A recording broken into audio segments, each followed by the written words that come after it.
Dar yra laisvų vietų, girdžiu, bičiulės ir bičiuliai. Ačiū, kad... Dear ladies and gentlemen, welcome. I am Aurimas Perednis. I will be moderating this seminar and facilitating the logistics and the contact. So thank you very much for spending your time here, thinking together about resilient communities, resilient states, economics and economy and bioeconomy. Raise your hand if you belong to some community. Not a family, but some kind of community. Do you belong to any type of a community? And who doesn't belong to any community? So what are we going to make more resilient? It seems that we are already resilient.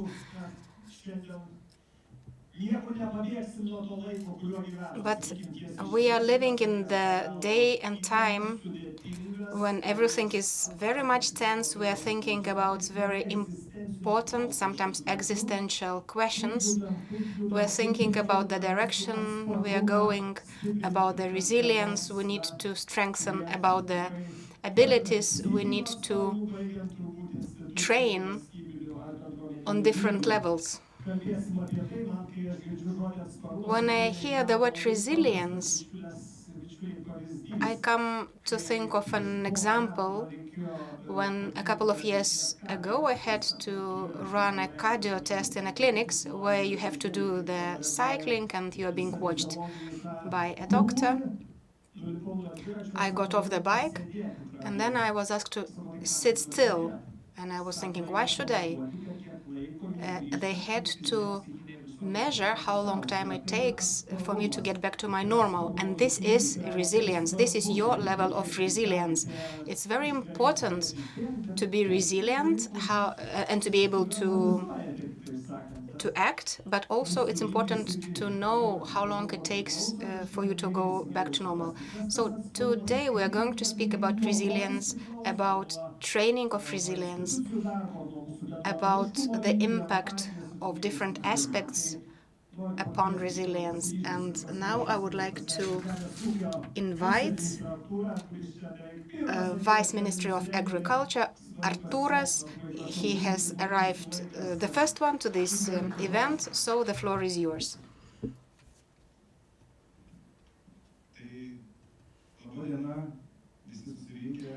Hello, ladies and gentlemen, dear guests, all of those who have come here or who have connected remotely. I'm very happy to see guests from Latvia, Sweden, Finland. We are going to listen to their presentations. We also are looking forward to listening to the presentation from Estonia, connected remotely. This event is organized by the Ministry of Agriculture. As a coordinator of one of the strategic field, the field of bioeconomy, our partners are the Ministry of Agriculture and Forestry in Finland, the Council in Sweden, and the main emphasis today will be business in rural areas and people who live in rural areas. We aim at sharing how rural areas can contribute to the security, resilience, and better preparation for extraordinary situations. We're here because of what is going on around and what the potential is. We do pose different questions in our communities. What should we do?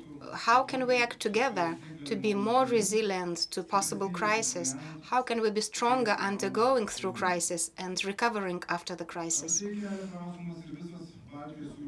The entire Baltic Sea region is posing those questions, and this is something we discussed in the annual forum in Sopot in Poland.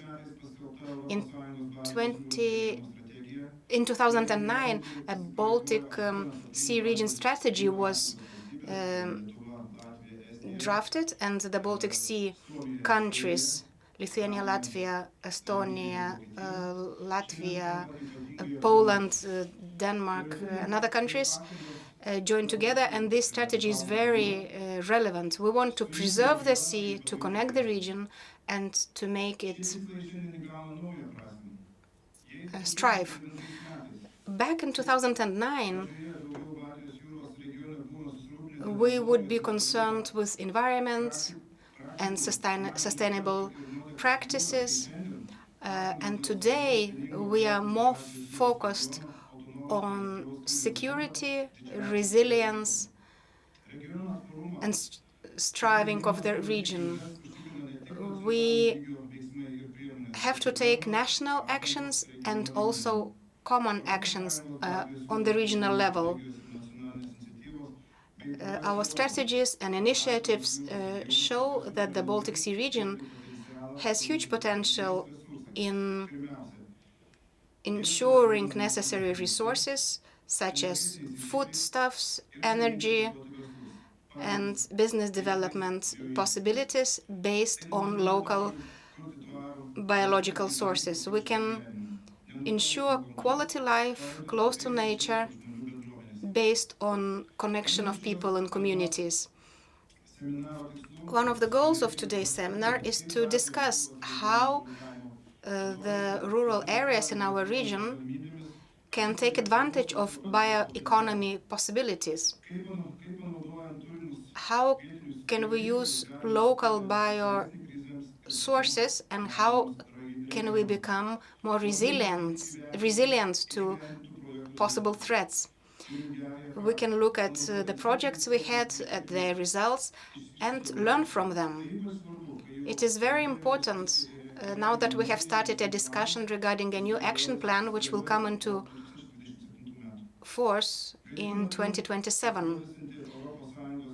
The EU bioeconomy strategy, which will be announced in the end of this month, will set certain guidelines and emphasis.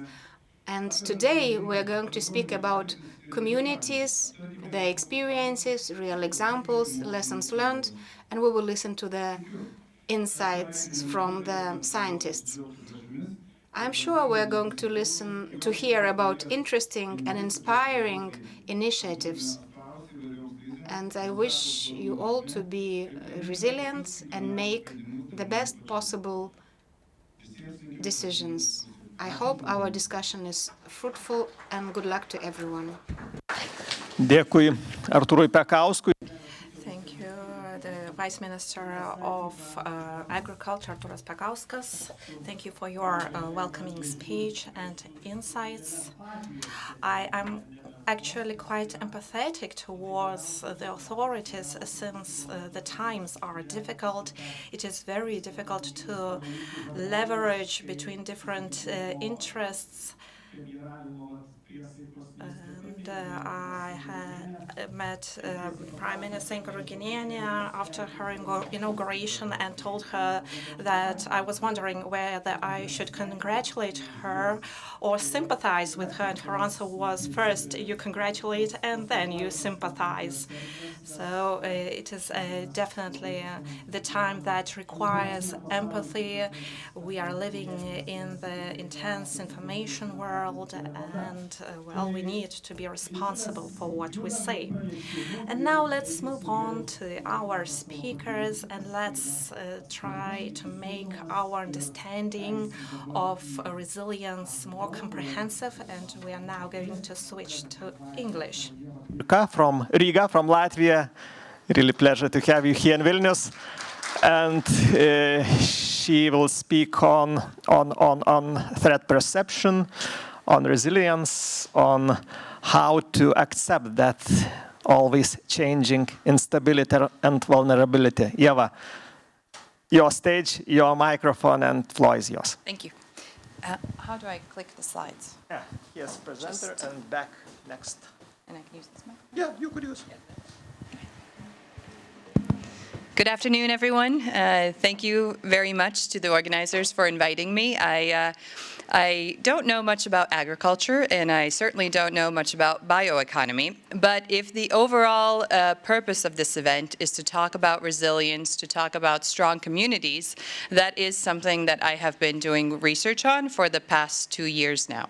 So what I wanted to talk about is this large-scale survey we have been carrying out in the Baltic Sea region, looking at individual-level threat perception and crisis preparedness. So with this presentation today, I will look specifically more at the data we have from Vilnius on where of how individuals in Vilnius, what it is that they worry about and how prepared they are for crisis situations. I will try to frame it in the context of how this could apply to agriculture, to the overall topic of this conference in the few places that I think I can.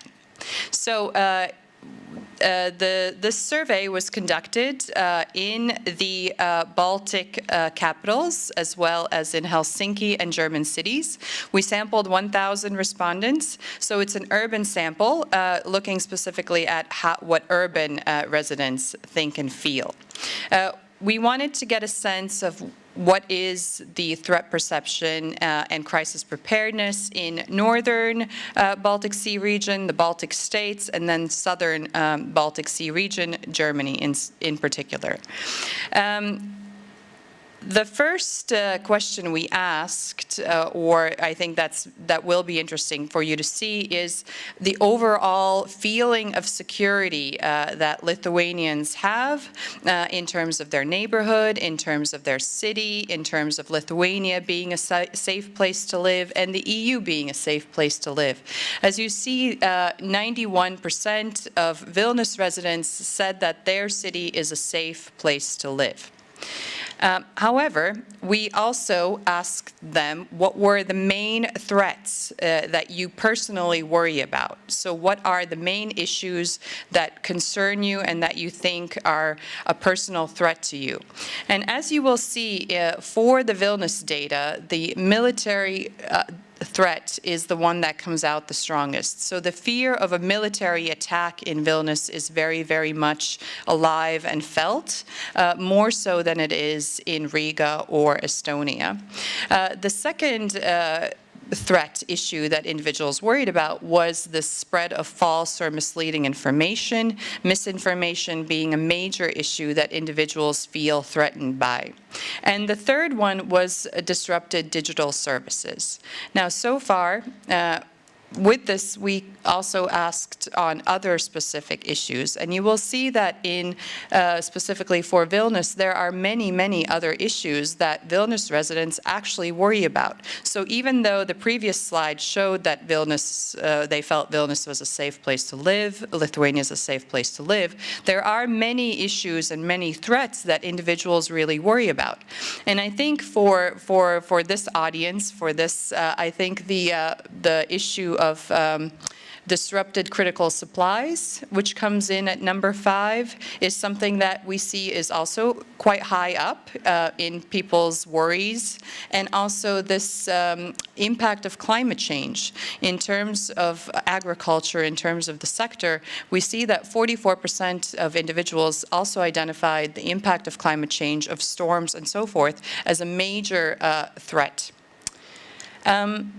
Going further with this data, we can really deep dive and show you specifically who is worried about what and to what extent. Now, what I think immediately jumps out at me that there is quite a gender divide in terms of how the male respondents and how the female respondents rate threats. So we see the red means that the sample is statistically lower, and the green means that it is statistically higher. So we see that from this data, we see that the female respondents tend to worry about issues to a greater extent. Further, we went into more detailed questions, such as, how important it is to have conversations about crisis preparedness, of being a strong prepared unit. If people have the necessary skills and knowledge to respond to emergencies, do they know where to go if they need to leave their house immediately? And Also, this last question, which is about the expectation of a large-scale disaster or a crisis taking place in the next 10 years. And so we see that, again, with this issue of Vilnius residents feeling quite secure, also in relation to this question, only 26% actually said that they expect that a major crisis where they will need to respond is going to take place. And with this, we also see the same low score for Riga. This does tend to then impact how prepared or how willing individuals are to have their own individual preparedness levels if on one hand they think that such a large case disaster is not going to take place. So then we went on to ask detailed questions about individuals' awareness of procedures in terms of being prepared for crisis situations. So this is about actions of knowing what to do if you hear public sirens. I want to congratulate Vilnius. The score is actually the highest in terms of the countries that we looked at or the cities that we looked at. And it does show that a lot of progress has been made in terms of making individuals aware of what public sirens mean. However, there is a slight gender gap. Again, when we look at the awareness levels, it's not as major in Vilnius as it is in some of the other cities, but there is the slight issue of the males being better informed than the female population.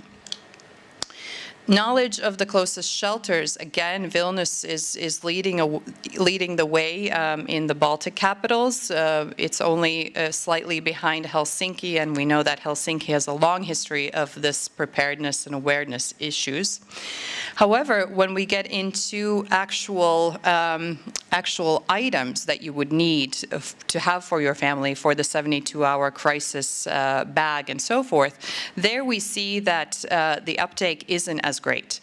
For example, in terms of having a battery-powered radio for receiving communication in case digital infrastructure is disrupted, only 30%. Having drinking water supplies for 72 hours, only 25%. And this is the one that I find the most disturbing, because if in the next slide we have the of having no drinking water supplies, and we actually see that more people respond as having no drinking water supplies than actually having drinking water supplies for the 72 hours. Having food supplies for 72 hours, not as bad. Actually, the percentage is quite good. However, I'd like to bring you back to the previous slide. If you don't have drinking water for the 72 hours, what good is the food supply going to be? So I think that's a critical issue to think about in terms of how to get citizens ready with the basic necessities that they would need for self-sufficiency for the 72 hours. Cash was another one that we asked. Vilnius is actually quite good. It was quite surprising for us to see in Helsinki that specifically residents in these urban modern new centers had gotten so used to paying with their phones, with their cards, that they have absolutely a cash supply. Having cash reserves is a much different issue. Agreed meeting place with friends and family. Again, it seems that Vilnius has done quite a good job in terms of bringing this as an issue that needs to be talked about in order to build resilient families and resilient communities, of needing to have this agreed meeting place in case digital communications are disrupted. However, 18% is much better than the rest, but it's still not great. And then after having gone through these various very specific crisis preparedness questions, we again asked the respondents, after having answered these questions, do you still feel adequately prepared for a crisis situation? And I think this is where we get the real answers. And it's only 20% that then with confidence say that they feel ready for a crisis situation. So there's quite a lot of work still to be done in terms of building that resilience in individuals. And again, the gender gap, the gender preparedness gap in relation to that question is very evident. The female population feels much less prepared and much less ready to face these sort of issues than the male population. So in concluding, or in terms of the 72-hour self-sufficiency, from this data, we estimate that only about 20 to 25% of urban population would be able to meet the current EU suggested guidelines of 72-hour self-sufficiency. And this is a worrying thing that really the Baltic Sea region needs to think about and needs to look at, and this persistent gender gap that we see in awareness and preparedness. So we also asked what are the obstacles? What is it that keeps individuals from preparing for crisis situations? Why haven't they not taken the necessary steps to prepare themselves and their families? And this is very interesting for the Vilnius data. It's the top line, which is in black. So in Vilnius specifically, 58% of the respondents said that they haven't taken the necessary steps because they find this issue to be psychologically difficult to think about. And that's the highest, again, in the Baltic states, but it very much explains the fact that the military threat was the #1 issue that individuals worried about. So how do you prepare the population? How do you get people aware and prepared without causing psychological distress in those that already find it psychologically difficult to think about? In deep diving with this psychologically difficult to think about question, again, we see that it is the female respondents specifically that said they find it very hard to think about these issues psychologically. It's interesting that the lack of threat, which in the other countries we see there's a gender gap or a gender gap in males saying that they don't feel the threat, we don't see that in Vilnius. So it's the psychologically difficult to think about is the main obstacle that you need to overcome in order to get people prepared. And we also asked what are the needs, what is it that you need from the authorities to get you prepared. And it's and specifically for Vilnius, which again, I don't know why the top line has gone dark, but in Vilnius it was specifically increased investment in infrastructure, in knowing that the state is doing everything that it needs to do for the country to be, and for the citizens and residents to be prepared. So in concluding, what we see from the Vilnius data is that the military threat or the military invasion threat of a potential attack is very keenly felt in Lithuania.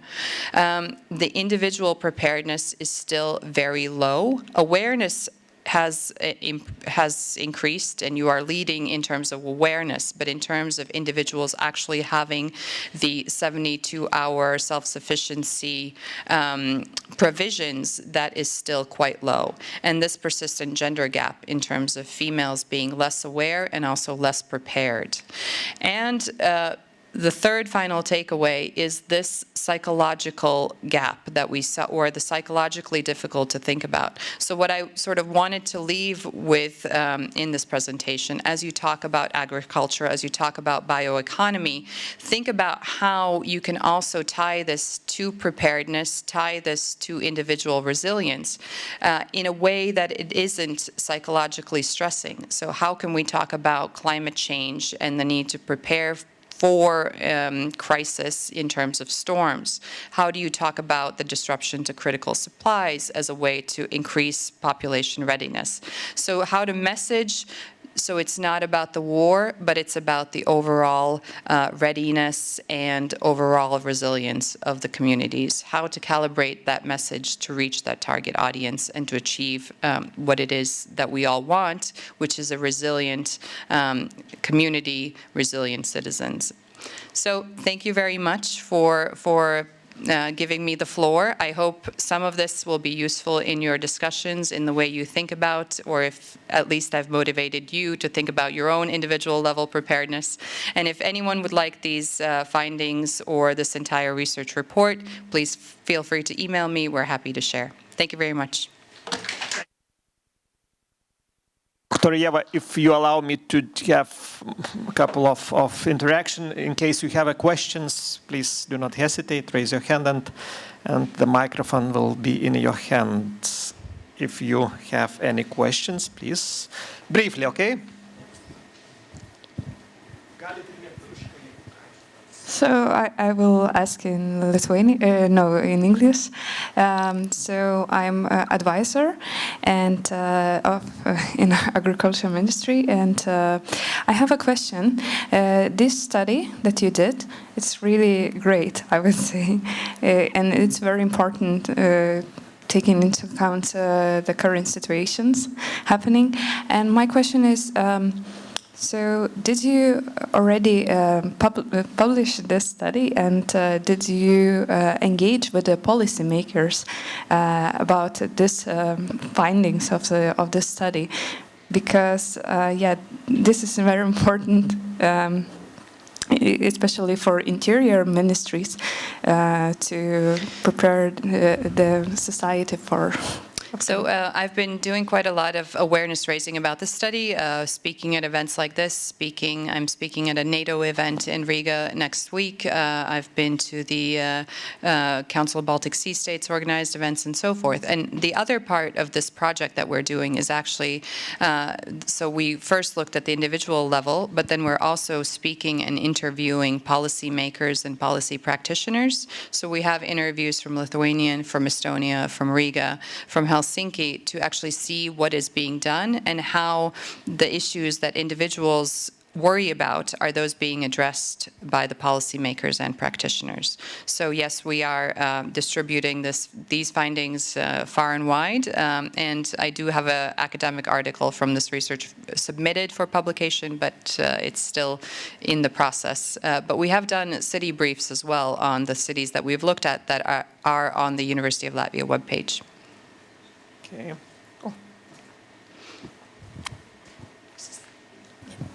Thank you very much, Eva Friedman, coming from Sweden. I'm just wondering, this is, or you've done this research on urban areas. What about the connection to the rural areas? Is it implicit that rural areas are more resilient, or are the urban areas aware of the importance of the rural areas in terms of resilience? Or how do you see the rural areas in this regard? One of the planned studies that we have coming forth is we're actually working with SPEC, the Finnish Rescue Agency, because they've been doing this type of survey Finland-wide for several years. And what in presenting together with them at the Helsinki Security Forum this September, they presented the overall Finnish picture, and we presented the Helsinki picture. In that conversation, we established that from their research, it's the same, that the urban residents are actually less prepared than rural residents in Finland. However, I believe, but I don't have the data to back this up, that in the Baltic countries it might actually be different, that it might be because of rural economies or the poorer regions being outside of the urban centers, that the populations might actually be worse off in terms of preparedness as opposed to better. However, we haven't done this rural sample in the Baltic states as of yet. Okay, thank you so much. As a security, by the definition, is a feeling, and a lot of people feel or not feel secure. But my question is, Eva, first part of question: are you prepared? And in my head, after your presentation, the conclusion is the biggest threat for our security is peacetime mentality. Am I right? I think, so from the article that I've written, what I worry about is if we don't increase individual level resilience, individual level preparedness. Actually, Article 3 of NATO is the fact that the country needs to do everything it can to sustain and maintain it and be able to deal with the conflict on its own. So if we don't increase individual level preparedness, then we actually are not meeting NATO's Article 3. I myself am prepared as much as I can be. I think my next step is buying a generator, as also discussed with colleagues here. But yes, and specifically, I would just encourage everyone to get enough drinking water. That's my main issue of concern. Thank you so much for your message. Thank you. Ieva Birka from Latvia, from Riga, Latvian State University. Kelkimės vėlgi dabar. Now we will switch into the Lithuanian and invite Dr. Gabrielius Klimenka from the Lithuanian Riflemen's Union. And I think you are going to expand our understanding of resilience. And you will tell us if we are resilient. Gabrielius, the floor is yours. Dear colleagues, I will start my presentation. The topic is resilience and strength. I was thinking, what should I tell you about? What should I be covering? So my thesis is the extreme situation is the new norm. Before the war in Ukraine, we were blessed with not knowing, but now preparation for extreme situations, for extraordinary situations, is something we do every day. After the war started, we had a situation where we had to talk on the national television about the alarm bag, and I had to study what it is myself. I started to do different kinds of research. The last one was the emergency bags that you can buy in Lithuania, and if they are in line with the requirements. I discovered that we don't have scientific background in Lithuania. There are separate pieces of research, but a lot of our preparedness is not scientifically based. This emergency bag, for example, we would be speaking about it. We had a discussion with the fire department who developed this emergency bag. But now we have developed a new list of things that have to be in this emergency bag in line with the threats of our day. Are you getting ready for emergency situations? Raise your hand if you have an emergency bag at home. Well, it's a good result. Frequently, it's only one hand or two hands go up. And if we are not prepared, our resilience is weaker. Usually, when I invited to speak about extraordinary situations, extreme situations, they tell me, just don't speak about war. You know, now all extreme situations for us are related to war. Friends were asking me, so are you getting ready for war? Because they don't understand what the extreme situations may be. And the spectrum of the situation is very wide. We have to consider natural disasters, you know, extreme wind, storms. Social threats include disinformation, trust to the state institutions, polarization of society, weakening of social connections. These are the social threats. Usually we would think about some revolts or revolutions, but actually it doesn't have to be something that drastic. And those extreme situations don't come out of nowhere.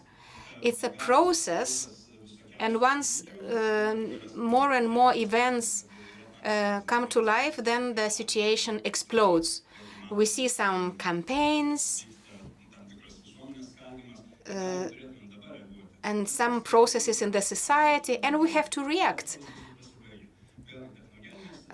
Another group of threats are technogenic threats, and it can cover anything: cyber attacks and terrorist attacks.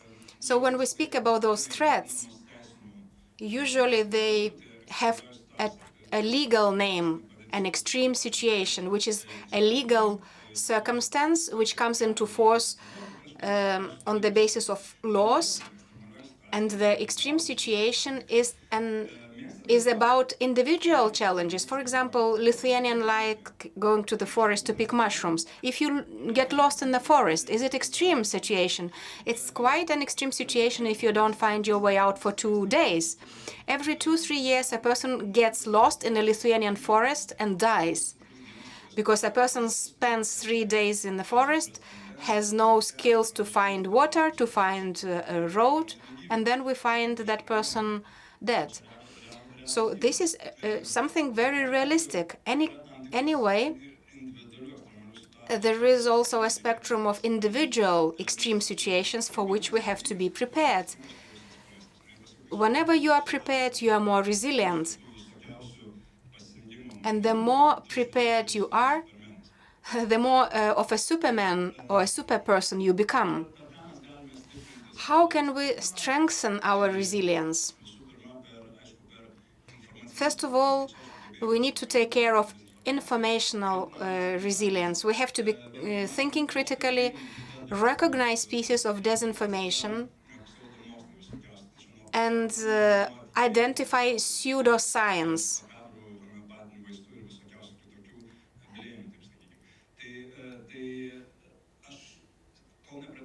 Before I started doing research, I didn't notice how many people trust all sort of non-scientific things. For example, full moon, does it affect people or not?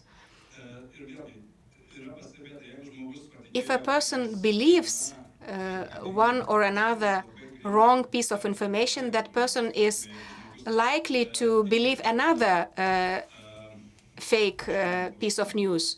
If a person believes that the earth is flat,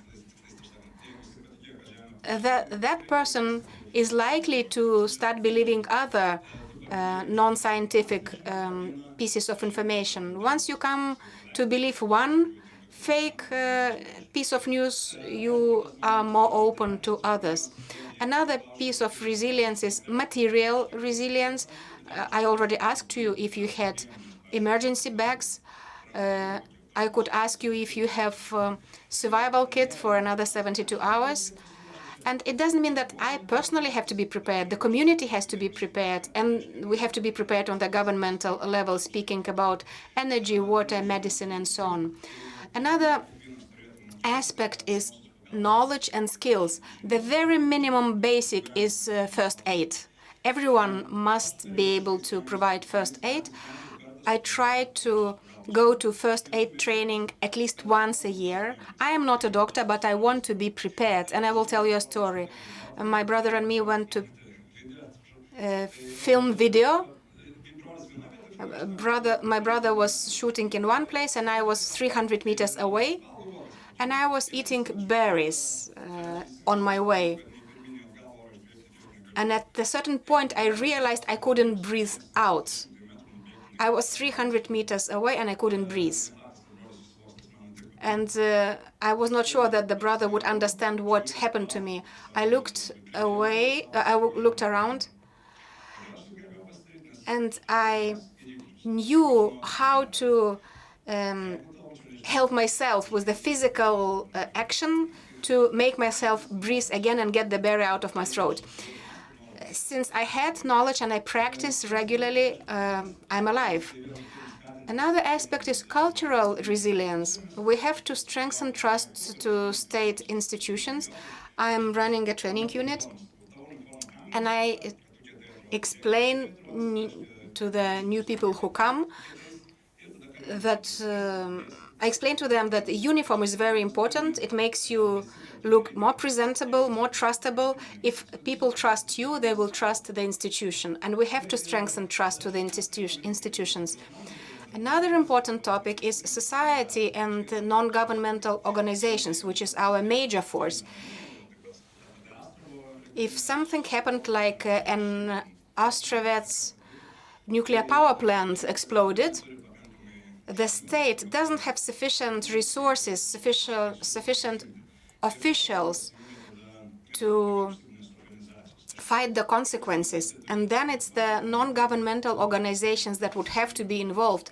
We have to organize training for them and involve the non-governmental organizations. Have you seen the VITIS training when the officers did their job, but alongside we had the Riflemen's Union, we had the Red Cross and other NGOs? Why do we involve them? It's a free force, free resource that wants to help. Why is it important to engage them?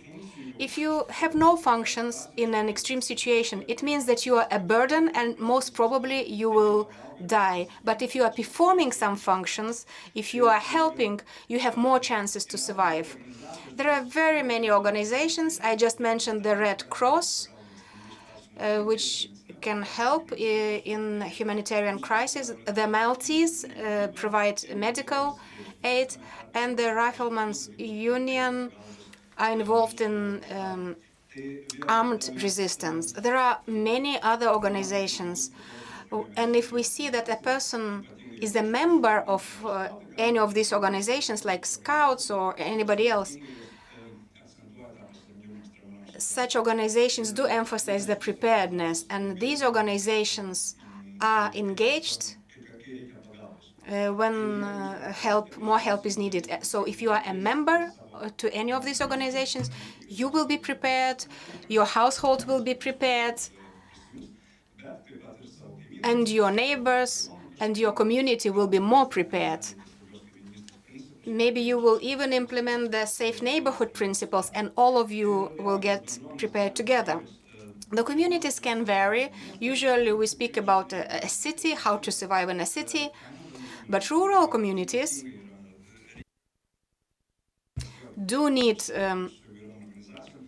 support in resilience development. There are many volunteers in the city, but outside the city, there are none. I was speaking to the Red Cross, and they had maybe only one old volunteer in a rural area. So we should not forget about the rural residents and put more effort to engage them into different kinds of activities.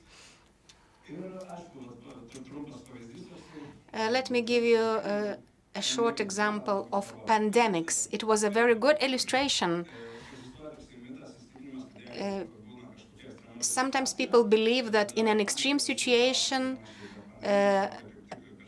panic spreads around. However, in this situation, we saw how solidarity was strengthened, and the larger part of society got united through volunteering. The Riflemen's Union is a very good example. We had mobile points in Vilnius, and the Riflemen's Union ran these posts for 3 months for free. One person would check the documents, one would ensure protection, and so on. And we had 3 shifts in 3 posts, 3 shifts at night and 3 at the daytime. So 40 people per day were involved, day after day for 3 months. Can you think of some other organization who would do this for free? We should also remember of the aid networks. During the pandemics, you have seen people would just volunteer bringing food to the old people from the shops. And there was a training for those who wanted to provide humanitarian aid, how to safely transfer the food, the parcel, how to disinfect, and so on. And then the business got involved, and it was the time of innovation for business. A lot of things had to be produced in a short time, starting with masks and so on. Any extreme situation that takes a longer time does affect business. Look at Ukraine. We see that in the beginning the business went down, many escaped, but those who stayed, they started generating the things that would help to defend the country. So the business adapts to various extreme situations. And especially if the extreme situation lasts longer, then the input of business is extremely important in saving lives. And then we notice solidarity between business and volunteers. During the pandemics, the Riflemen's Union got a lot of support from businesses, and companies would provide things for free. No matter what an extreme situation is, scientific research and development is very important in building certain algorithms and strengthening the security of our society. And of course, much depends on a person. If you know about the evacuation plans, if you are active in your community, you will be safer as compared to those people who are not involved. Thank you so much, and thank you for your attention. Thank you, Gabrielius. Thank you for your presentation. We will have a discussion later. You are going to be a member of our discussion panel. Now we are going to connect to Estonia. So thank you for now. If there are questions, we will discuss them later. Thank you for supporting the community. And in summing up what Gabrielius said, the communities, be it the Riflemen's Union or the Children's Line, Emergency Line, or anything else, it's something very valuable for Lithuania. Thank you for contributing to it. And I believe that many of you watching our seminar also contribute to that. Now we're going to move to Estonia, to Tartu. We're going to speak to Mrs. Kristina Tamets. Kol kas sako. She's not connected. She will get connected now.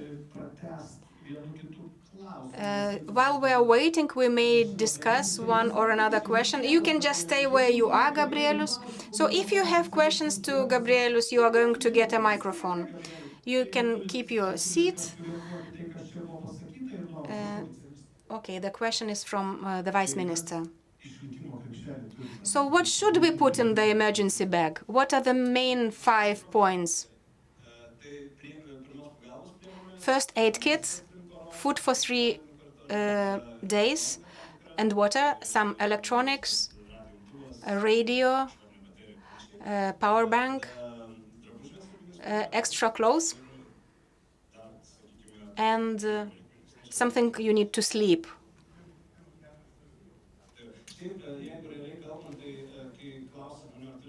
When I ask people about emergency bags, very few say that they do. But if you run through a list, well, you can get those things from what you already have at home, and you can just buy some extra missing items.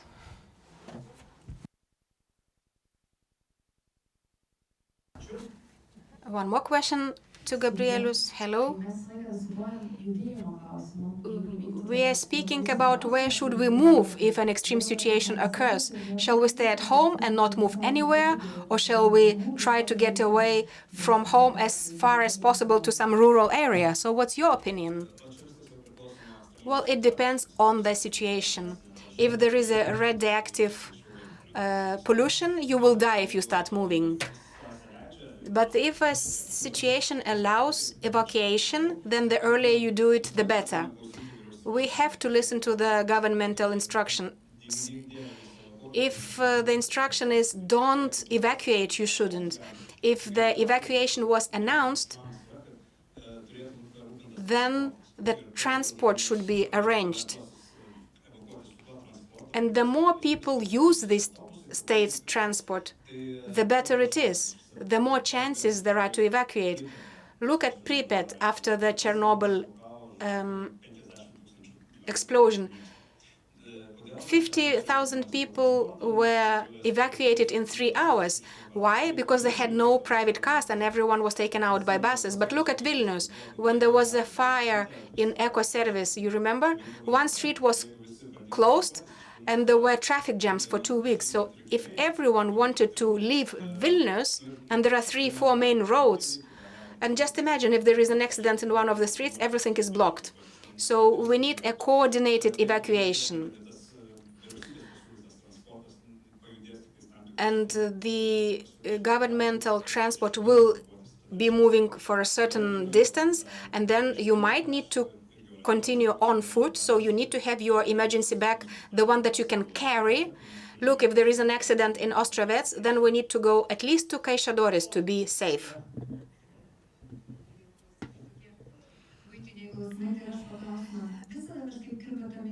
I have been thinking how to decide on where you should meet your family in case of emergency. And I cannot think of any good ideas. Where shall I meet my family in an extreme situation? Well, first of all, we need to decide on the situation. We, people in Vilnius, we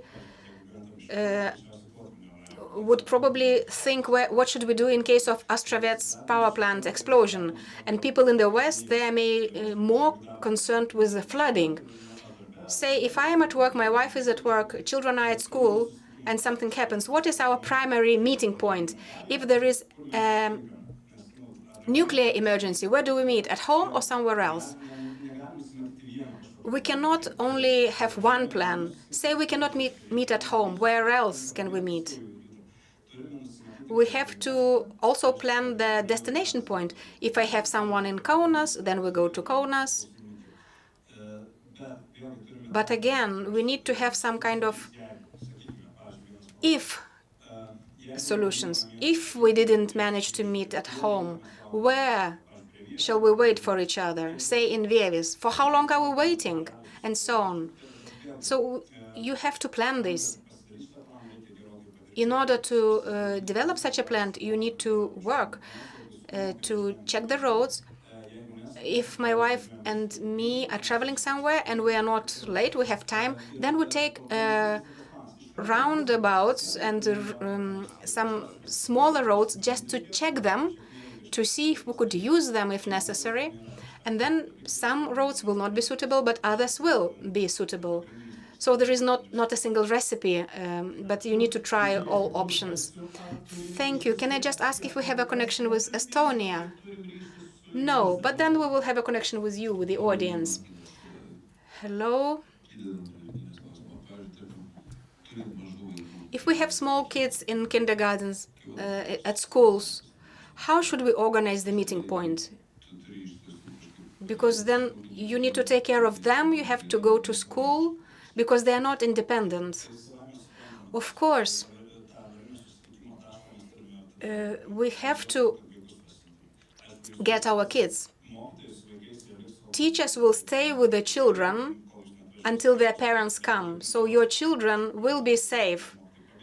Well, I don't know, maybe some teachers will run away, but that would incur a criminal liability. But if you decide that you will be evacuating from home, so one of the parents, and you need to know which one, will go to get the children from schools or kindergartens. And they're in different schools, then parents have to go to different places. So, but you have to have this plan ready. And of course, you cannot skip taking the children from schools. Well, when I listen to you, Gabrielius, on the one hand, it's very difficult to answer all the questions because the extreme situation is not clear. Is it going to be day or night? What is it going to be? We don't know all the circumstances, how they are going to emerge. Maybe it will be some kind of hybrid situation. But thank you very much for trying to show us how an algorithm of actions has to be developed. And I also liked what you said about having first aid training every year. So when the skills become automatic, we are more resilient. Of course, you can watch some YouTube videos, but it will not be as effective as if you are training every year. So we have to be ready. And I remember very well the experience of people from Ukraine when I talked to them in the beginning of war. When I was asking about how the people reacted when the war just broke out, I remember 3 places which were blocked by the queues. These were the drugstores, the petrol stations, and the cash machines, the automatic telling machines. So what should we do to avoid queues in those points? Well, when I speak about the emergency bag, people would say that it was stressful, and when a person decides to have an extreme emergency bag, it makes you feel calmer because you made a step toward preparedness. You feel better because you know what you're going to do. And if you, in addition, have a family plan or some kind of food or water supplies, you do feel better. Of course, we cannot be completely relaxed in this day and age.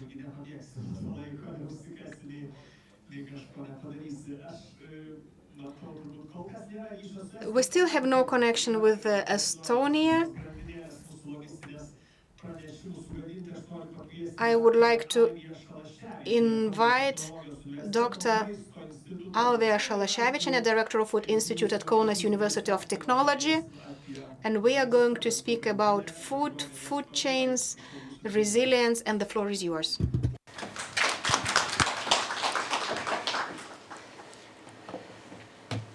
Labadiena, gerbiami kolegos. Good afternoon, dear colleagues, friends, guests, and students who I know are closely watching this conference and listening to the advice, the insights on how we could continue living in a different way.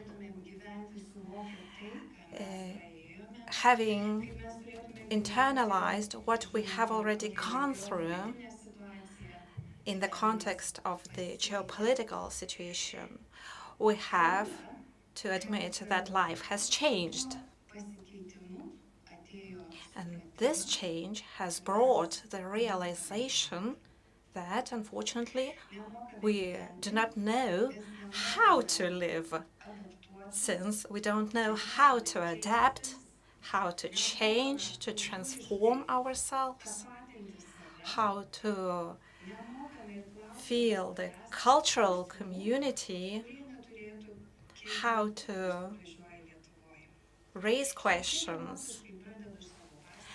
And this is the emotional note that I would like to start my presentation with, because I know that the food and food systems are not yet prepared to live in a different way.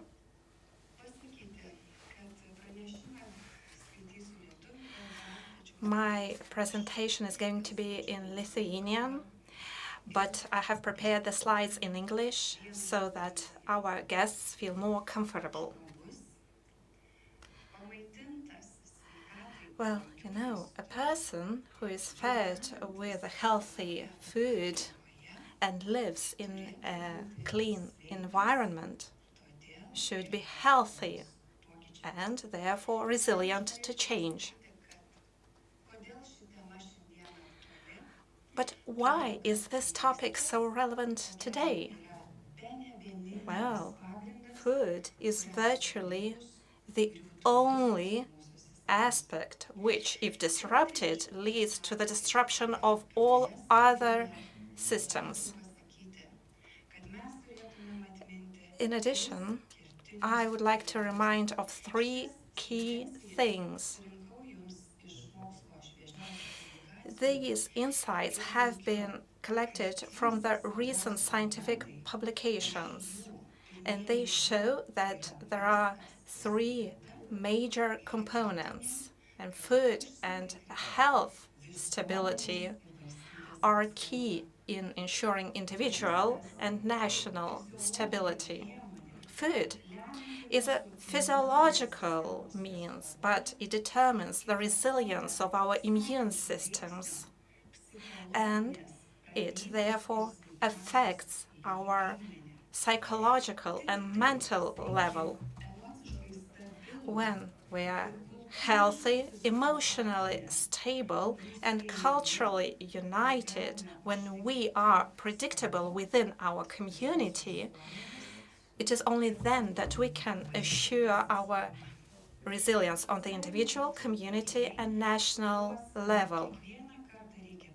These are the arguments from the social scientists that need to be reminded every day. Yuval Harari, a very prominent writer, has said that humans think in stories, not in facts.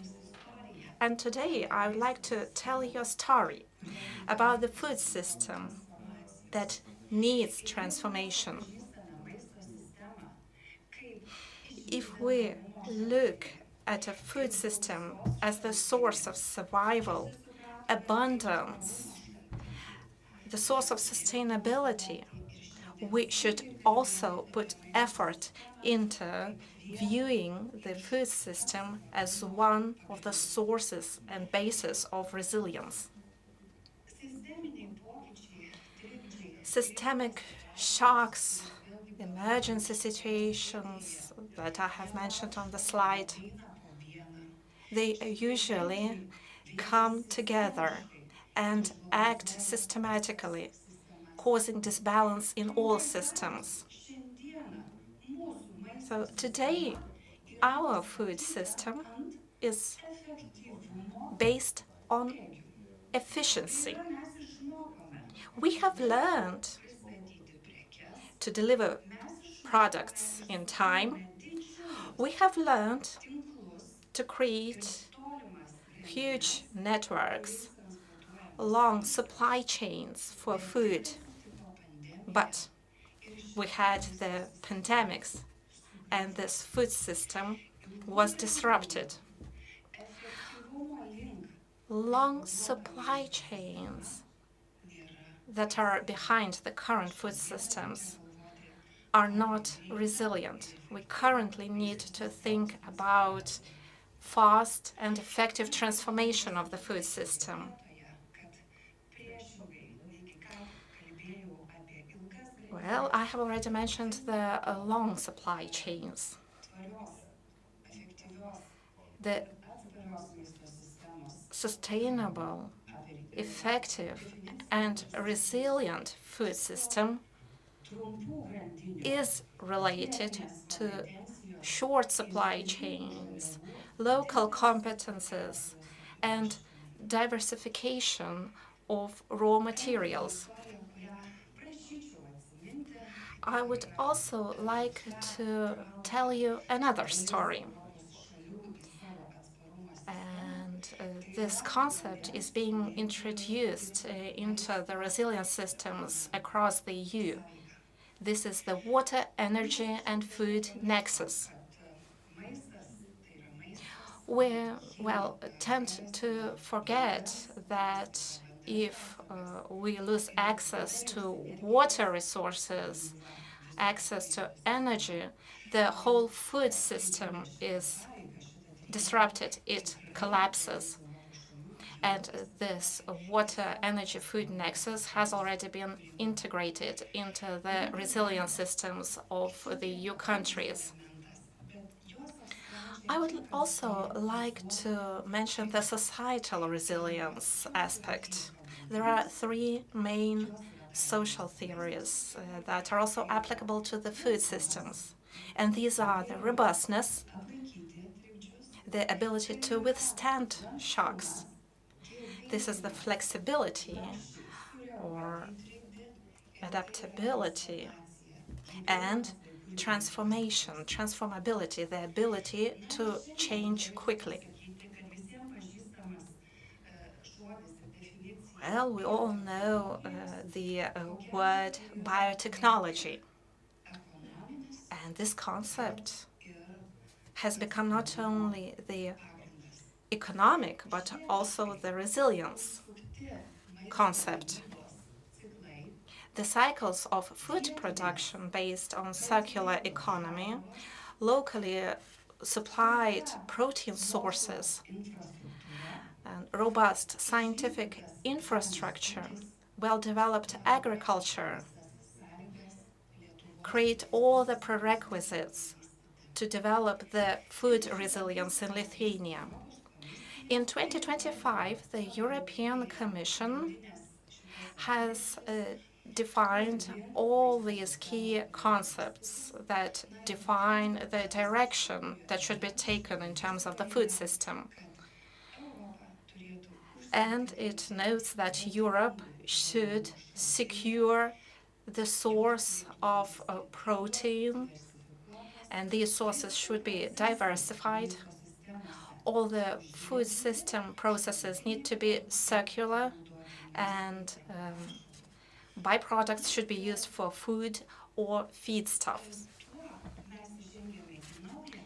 And this brings us to another stage as we speak about biotechnologies. Food innovations are also one of the key components of societal resilience. When food innovations are centered around sustainability, human health and environment, then it means that the food system is sustainable and based on innovations. I have also tried to take a look at the neighboring countries, at other countries in the European Union, and have taken examples from small yet advanced economies. Both Estonia, Latvia, Finland, Denmark, they do innovate, but they use different capabilities. Finland, for me, is currently the role model of food system being integrated into civil security. And this is the country that has learned to produce protein using CO2 in the environment. This is the country that has secured adequate food reserves. This is the country that has integrated the 72-hour preparedness concept into the cultural domain. And this is the country that invests into the development of local supply chains. Denmark is also a unique example. It has a very well-developed agriculture, but also invests heavily into individual parts of the food systems, including fermentation processes, precision fermentation processes, crop farming, cell farming. All these activities are being supported in the country. The Netherlands are also a role model to follow.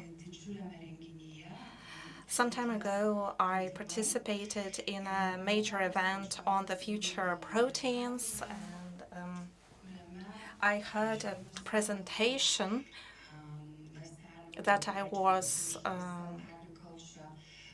introduced to the project Cell Agriculture.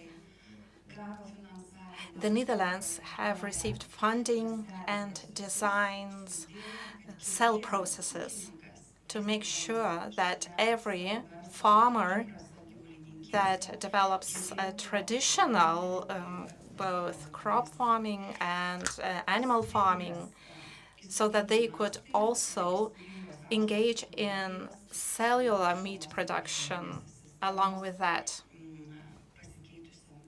And this provides them with the buffer systems in a different world. Our neighbors, Estonia, they lead by example in terms of transparency and digital systems. Their food systems are resilient in that they are capable of managing both the food flows and food risks. But how about Lithuania? Where are we? What is our position here? I could say that we are in a very favorable condition.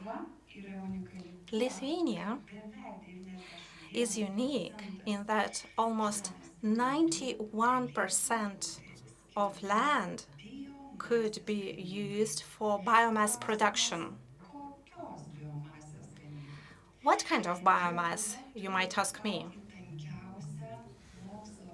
Lithuania has the densest scientific knowledge network, but are we capable of using all its capacities? But we also have quite a lot of unused land plots that we can employ in a different world, in a different situation.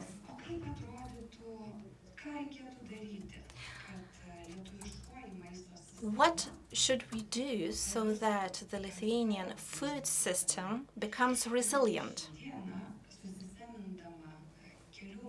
Having systematized insights by various scientists and having looked at the Lithuanian situations, the geopolitical disruptions, and examples shared by my colleagues, I would like to share a few layers of the model that could make our food system more resilient,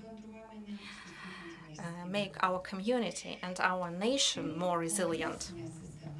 This is an integrated system that consists of several layers based on biomass and land intelligence or smart management. How do we implement this? Well, first of all, we need to determine what we need to grow, which biological material that is favorable for the Lithuanian health should be grown.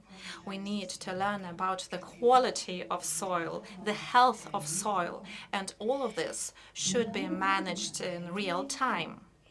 Real-time data management would allow us to forecast the land, the biological material that should be grown in specific situation, as for example today.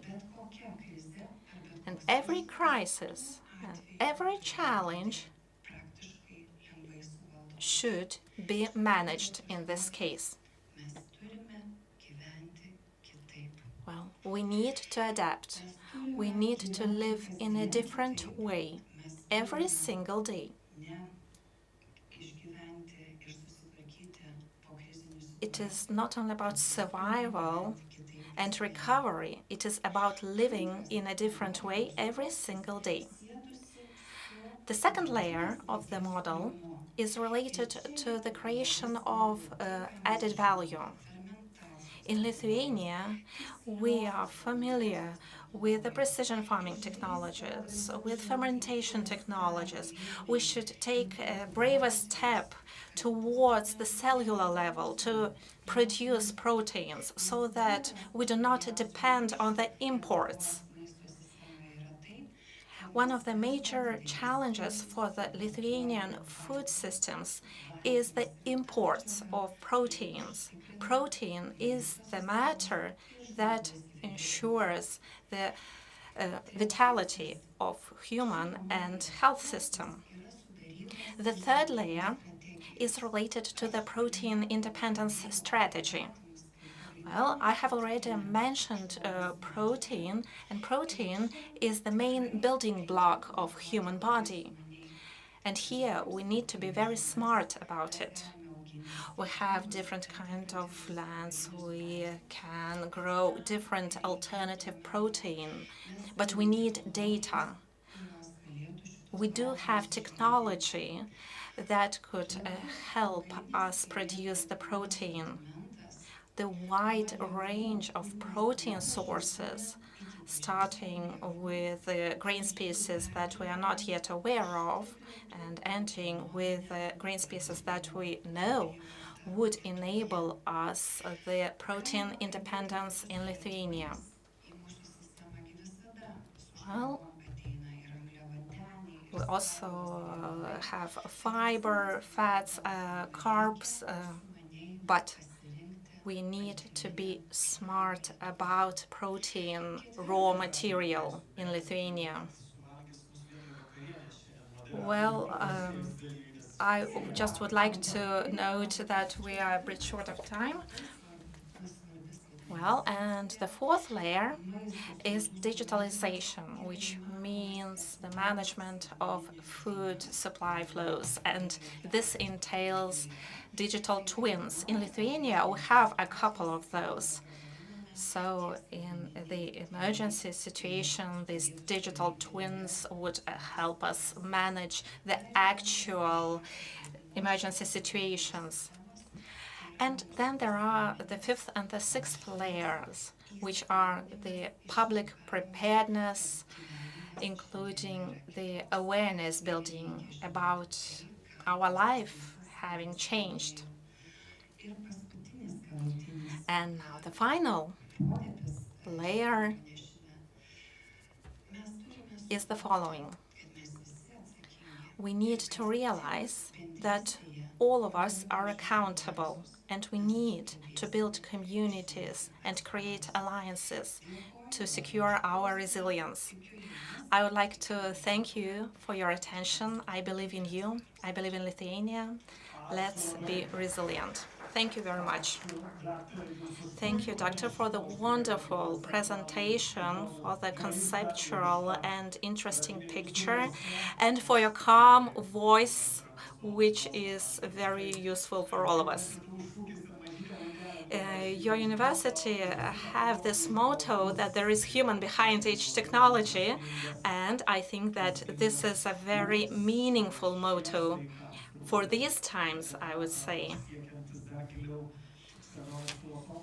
Well, the scholars of ancient times always placed human in the center. And now, dear guests, I would like to welcome Christina from Estonia. We see her. Do you hear us? Yes, I hear you well. Can you hear me? Yes, wonderful, wonderful. We have connection. And your presentation is about communities and experience how to build them stronger. Yes, and actually how we implement different solutions related to bioeconomy. Okay. And local food is a big part of the bioeconomy. As a moderator, I have only one your, how to say, one request to keep time limit, if you could. Yes, I try to do so. Thank you so much. Let's start. Yes, thank you, and thank you for this opportunity to introduce you the good practices.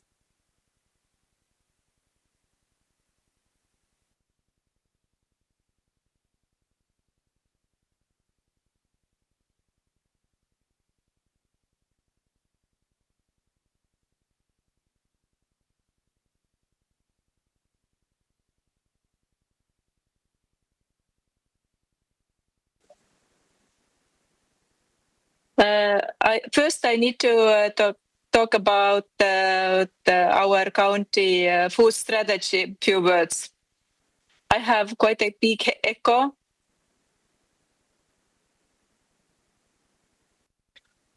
It's better that. We can't hear us. We can't hear you. Could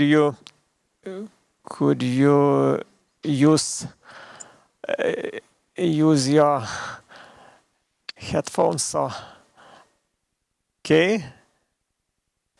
Could you say something? Yes. Yes, wonderful. Speak. Okay, great.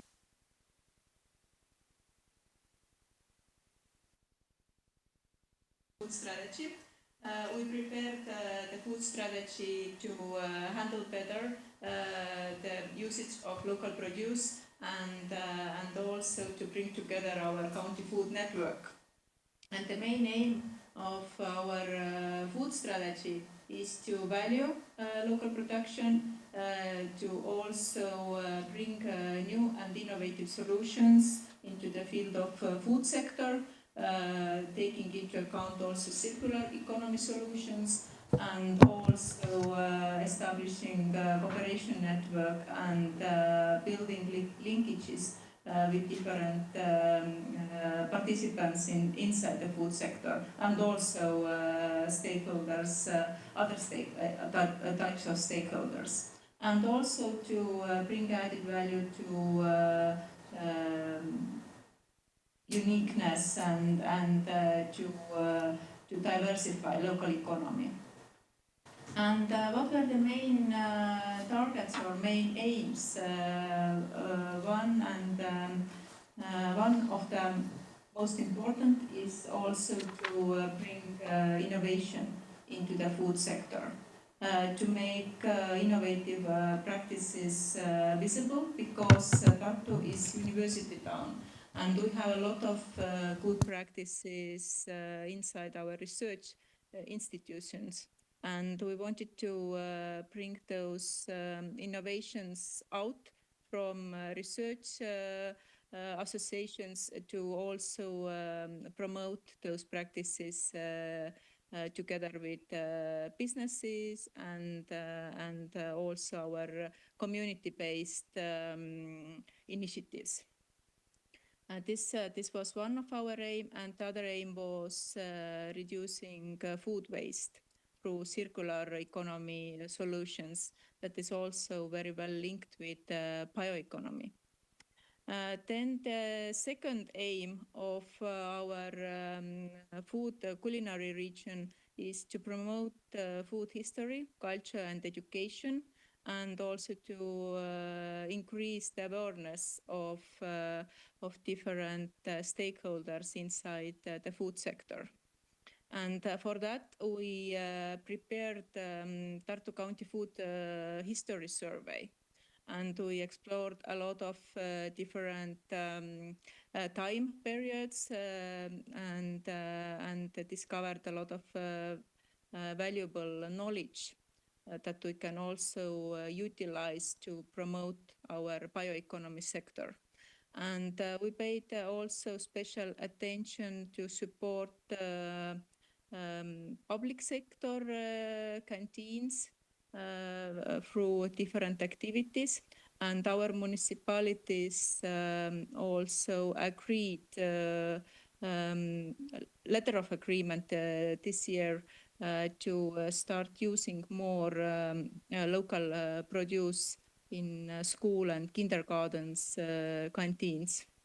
And we have organized a lot of different workshops and trainings also to promote innovative solutions inside food sector, but also to bring out historical values and specific flavors of Tartu County.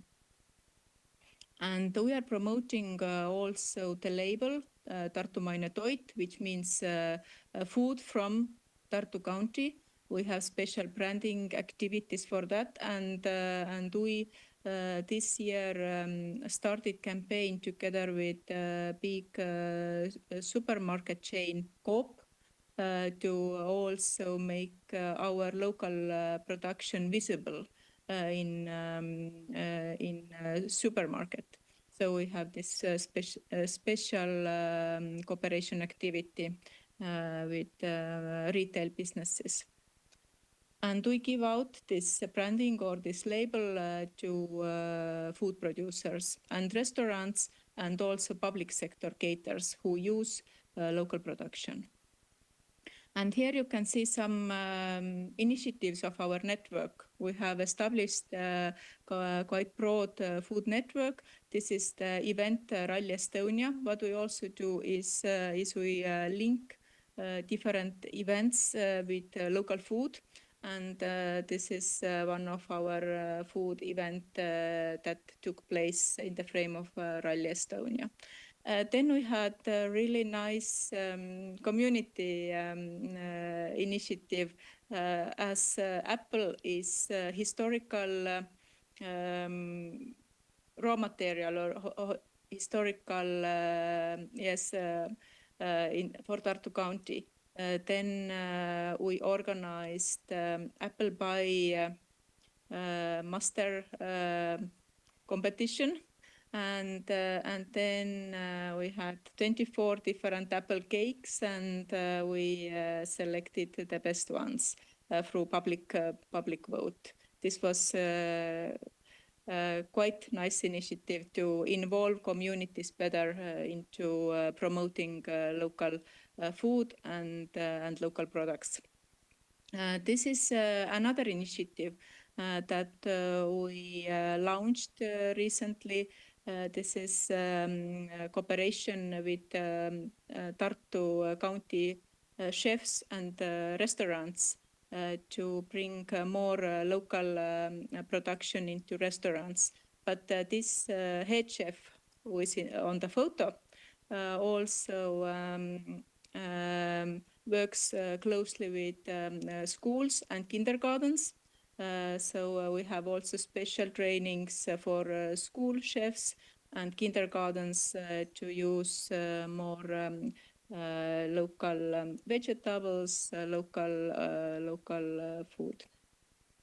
And this is also one initiative that we are at the moment also working quite much to present local production nicely and to provide these kinds of gift boxes for Christmas, but also for other occasions that include also the variety of our local production.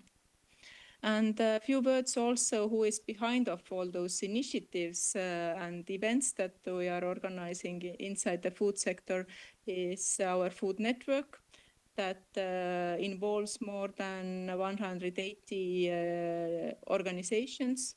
We have organizations like primary producers, big producers, small producers. Then we have food processors, restaurants, public canteens, and tourism and accommodation businesses. And also we have a public sector engaged into this network, local municipalities, and our universities and development agencies. And our network is county-wide. We have Tartu city as urban area and also then 7 rural municipalities collaborating. Altogether, the area covers 150,000 inhabitants. And this is one picture of our chefs here that we worked very closely. And recently we have also received some international recognition, and we are heading now to prepare our county for European gastronomy area. Thank you very much for listening. So much. Thank you, Christina. Thank you for your presentation and greetings to Estonia. Thank you. Thank you. Kągi, aš bičiulės noriu. I would like now to invite you for questions, but most probably the only question you have is when is the coffee? And the answer is yes, the coffee is coming shortly.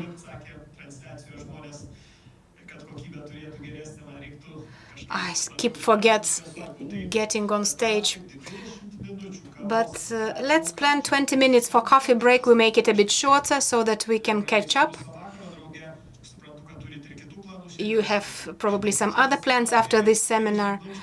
Anyway, we will have a break for 20 minutes. Feel free to help yourself to coffee and snacks and come back here in 20 minutes. We are going to listen to the presentations from Finland and Sweden. Enjoy the coffee and come back in 20 minutes.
Our conference.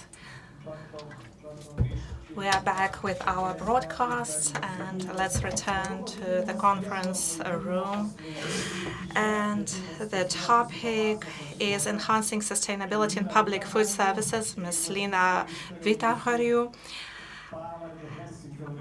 from the University of Helsinki, the Ruralia Institute, Finland. Please be on a stage. Did I pronounce your name and surname correct? Well, not fully correct, but close enough. So I knew that I had to stand up. Sorry for that. No, it was close enough. Yeah, thank you. When I see and I hear the word sustainability,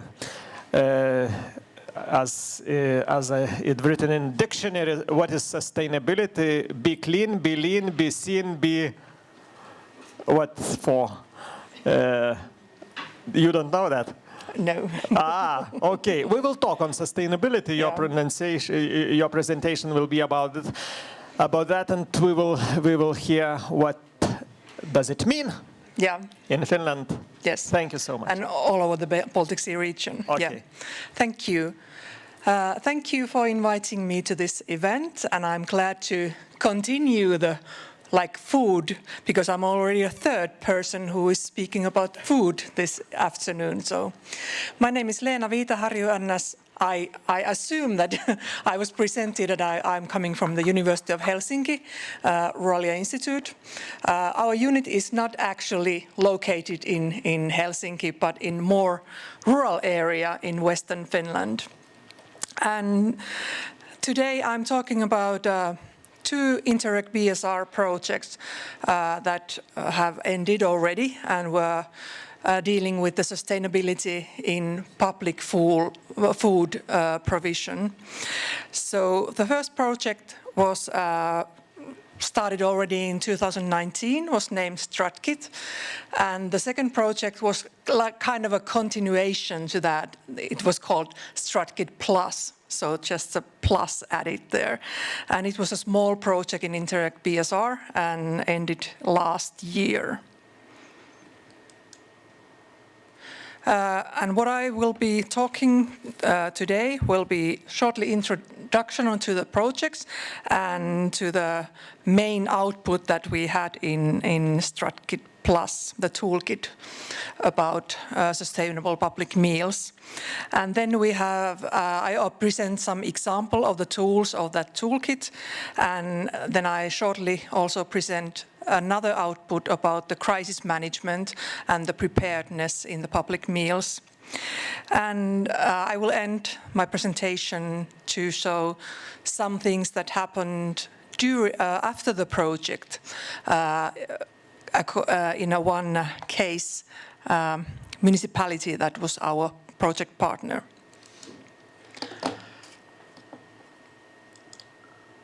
So we had project partners in StratKit Plus from all the Interreg BSR countries, so that's 8 countries altogether. We were 14 partners from all these countries, and plus we had also these associate organizations. And the partners were both research institutes, municipalities, small businesses, and then there were associate organizations were also public authorities and interest groups. And our main aim was to work together to build a more sustainable public meal in our BSR Baltic Sea region.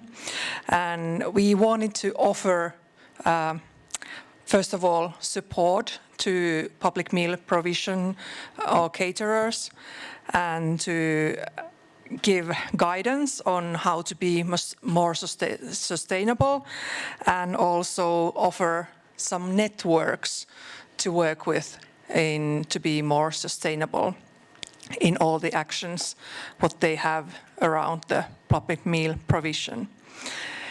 And we had 3 target groups. First, the local authorities. We could call them as a strategic level of the target groups. And then we had the infrastructure and public service providers, so more or less the operational level, where the magic really happens. And then the education and training centers and schools as the operational context where everything happens. The Strategy Plus project was based around 5 activities. First, there was a geographical expansion. As I already mentioned, there was a previous project, and we wanted to build on that. And we had not all countries around Baltic Sea region involved in that first project, and we wanted to enlarge our partnership, and we added 3 new countries. So Sweden, Latvia, and Lithuania joined in this second phase. Number 2 is the practical testing, which was a large part of our project. So testing and implementation of these sustainable tools in the operational context of these partners. So they were basically mostly the municipalities and some private food service providers that were testing and implementing these tools that had already been introduced in the first project. And then number 3 was the open call. We opened the call to gather more of these sustainability tools for public catering, and some organizations were able to suggest what kind of tools there was missing, if there were some gaps, and then we chose the most promising ones to our toolkit. And number 4, the crisis management content expansion. That was kind of an altogether new theme for the toolkit, and we also gathered the crisis management package. And lastly, there was this toolkit training sessions and networking activities. So we wanted to also actively cooperate with all the target groups in all these countries, and we had country-level training sessions during the project. So the main output, as I already said, was the Sustainable Public Meal Toolkit that includes almost 70 different tools so that these public meal providers could make the food provision more sustainable in different ways. So these are all tools that are included are experience-based, how to set up an innovative strategies or activities for sustainable public meal and catering services. Here you can see the different thematic areas that these tools are divided to. So there's, for example, public procurement. All the tools that are dealing with public procurement, or organic produce, or plant-based diets, or food waste. And the newest one was that crisis management in this continuation project.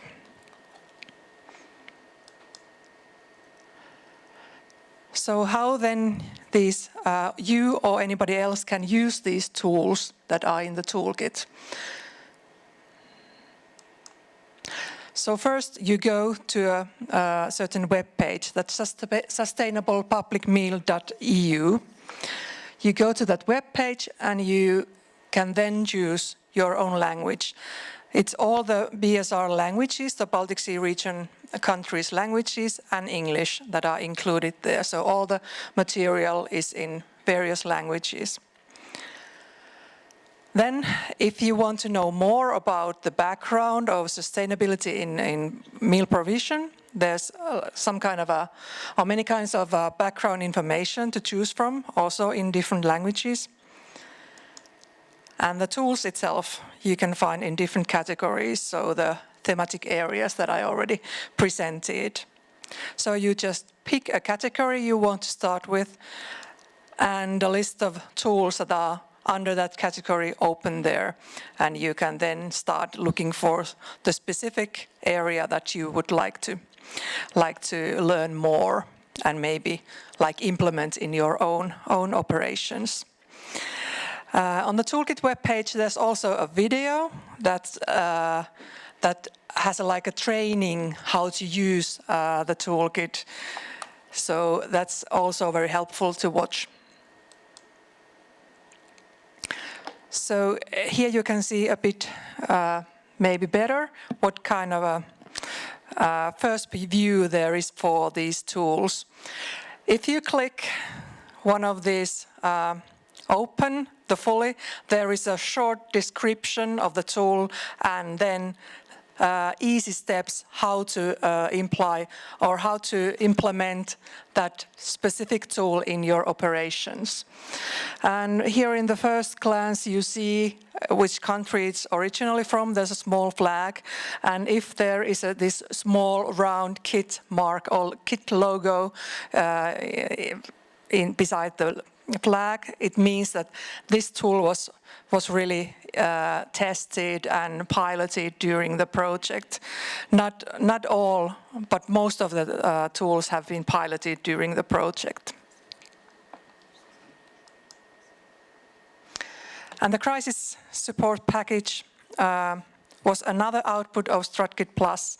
So that was its purpose was to increase the crisis resilience of the StratKit target groups that I presented, so to enhance their preparedness for crisis.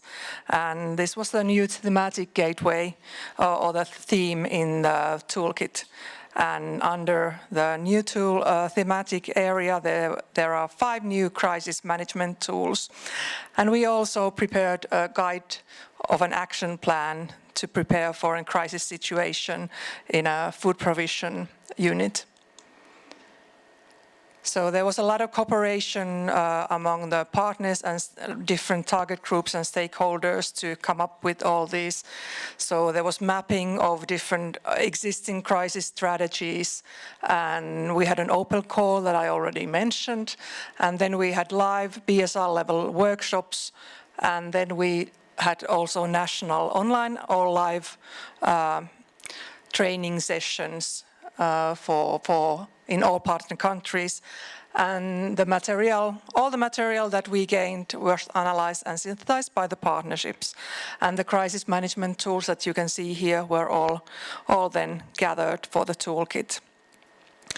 So these tools are to be found both in the toolkit and also in the guide to prepare an action plan. And I saw a short glimpse of what the guide looks. It's also written or it can be found in all Interreg BSR or Baltic Sea region countries' languages, so there are translations in each language. So it's inspiration to increase the preparedness in a crisis situation, and it defines actions before, during, and after a crisis. So it's meant to be like a simple but informative guide to prepare yourself for a crisis situation. It includes different kinds of checklists, some examples, and then there are links to these tools that are found in the toolkit. So there are many kinds of things to find. And then to end the presentation, I will show some things that have happened after the project. And we have a case study in Rybnik, Poland, in southern Poland.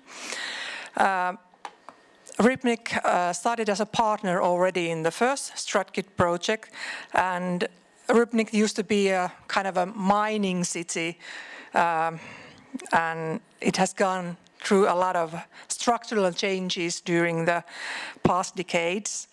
And there was a change in their attitude and like changes in their behavior during the project. They had a quite low, they didn't have quite many things that they had already done before the project for the sustainability of the public meals, but there were couple of people that became really enthusiastic about sustainability, and they started testing and implementing different kind of tools during the project, and they have continued to do so. So here are some things that happened in 2024 and 25. So they have added some school gardens and in preschools to give the kids some, like teaching the kids as a young age already to how you can how you can grow your own vegetables and such. Then they have opened these so-called social fridges and social kitchens, which they can supply with surplus food, for example, from different companies or organizations or from citizens, and they can help like people in vulnerable situations like refugees or immigrants or elderly people.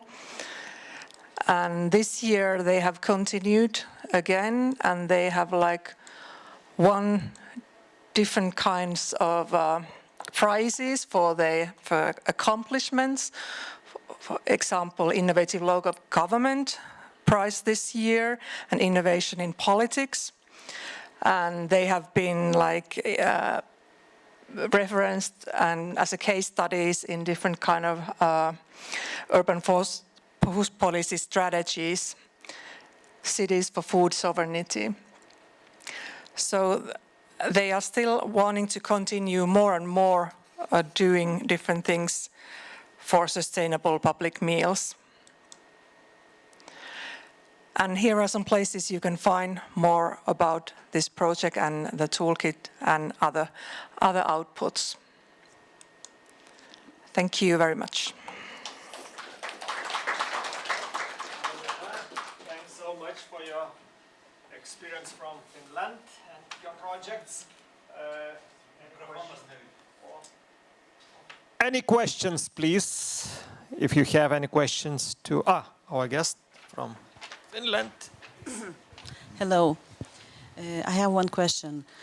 Does all the system adopted to work in wartime or just in extremal situations? There are different kinds of, so about you think about the crisis management thing? Public meal. Yeah. There were some crisis management tools that were meant for different kinds of disruptions, for example, pandemic or war situations or whatever. So also for war, yeah? Yeah, there are some things that were. Then I have a second question. Yeah. Is it easier to attract all the companies to to participate at the public procurement, all the to public procurement system? To attract, you mean? Yeah. Depends, I would say. There are companies that have a lot of experience already and are like familiar with the rules, how to work with public procurement. But of course there are like the smaller companies maybe have a lot of, they are not so used to in doing the public procurement and maybe they have like reservations how to work with public sector. So yes and no, I would say. Because we have a problem how to attract them. Yeah. Yeah, in Finland also there's you could say that most of the smaller companies are not so eager to join the public procurement because they probably don't have the resources, the human resources, for example, to take care of that process, that bureaucracy that it takes. Okay, thank you. Sure. To continue with the same question about public procurement, do you have in Finland certain criteria that you apply that's related with short food chains or local production?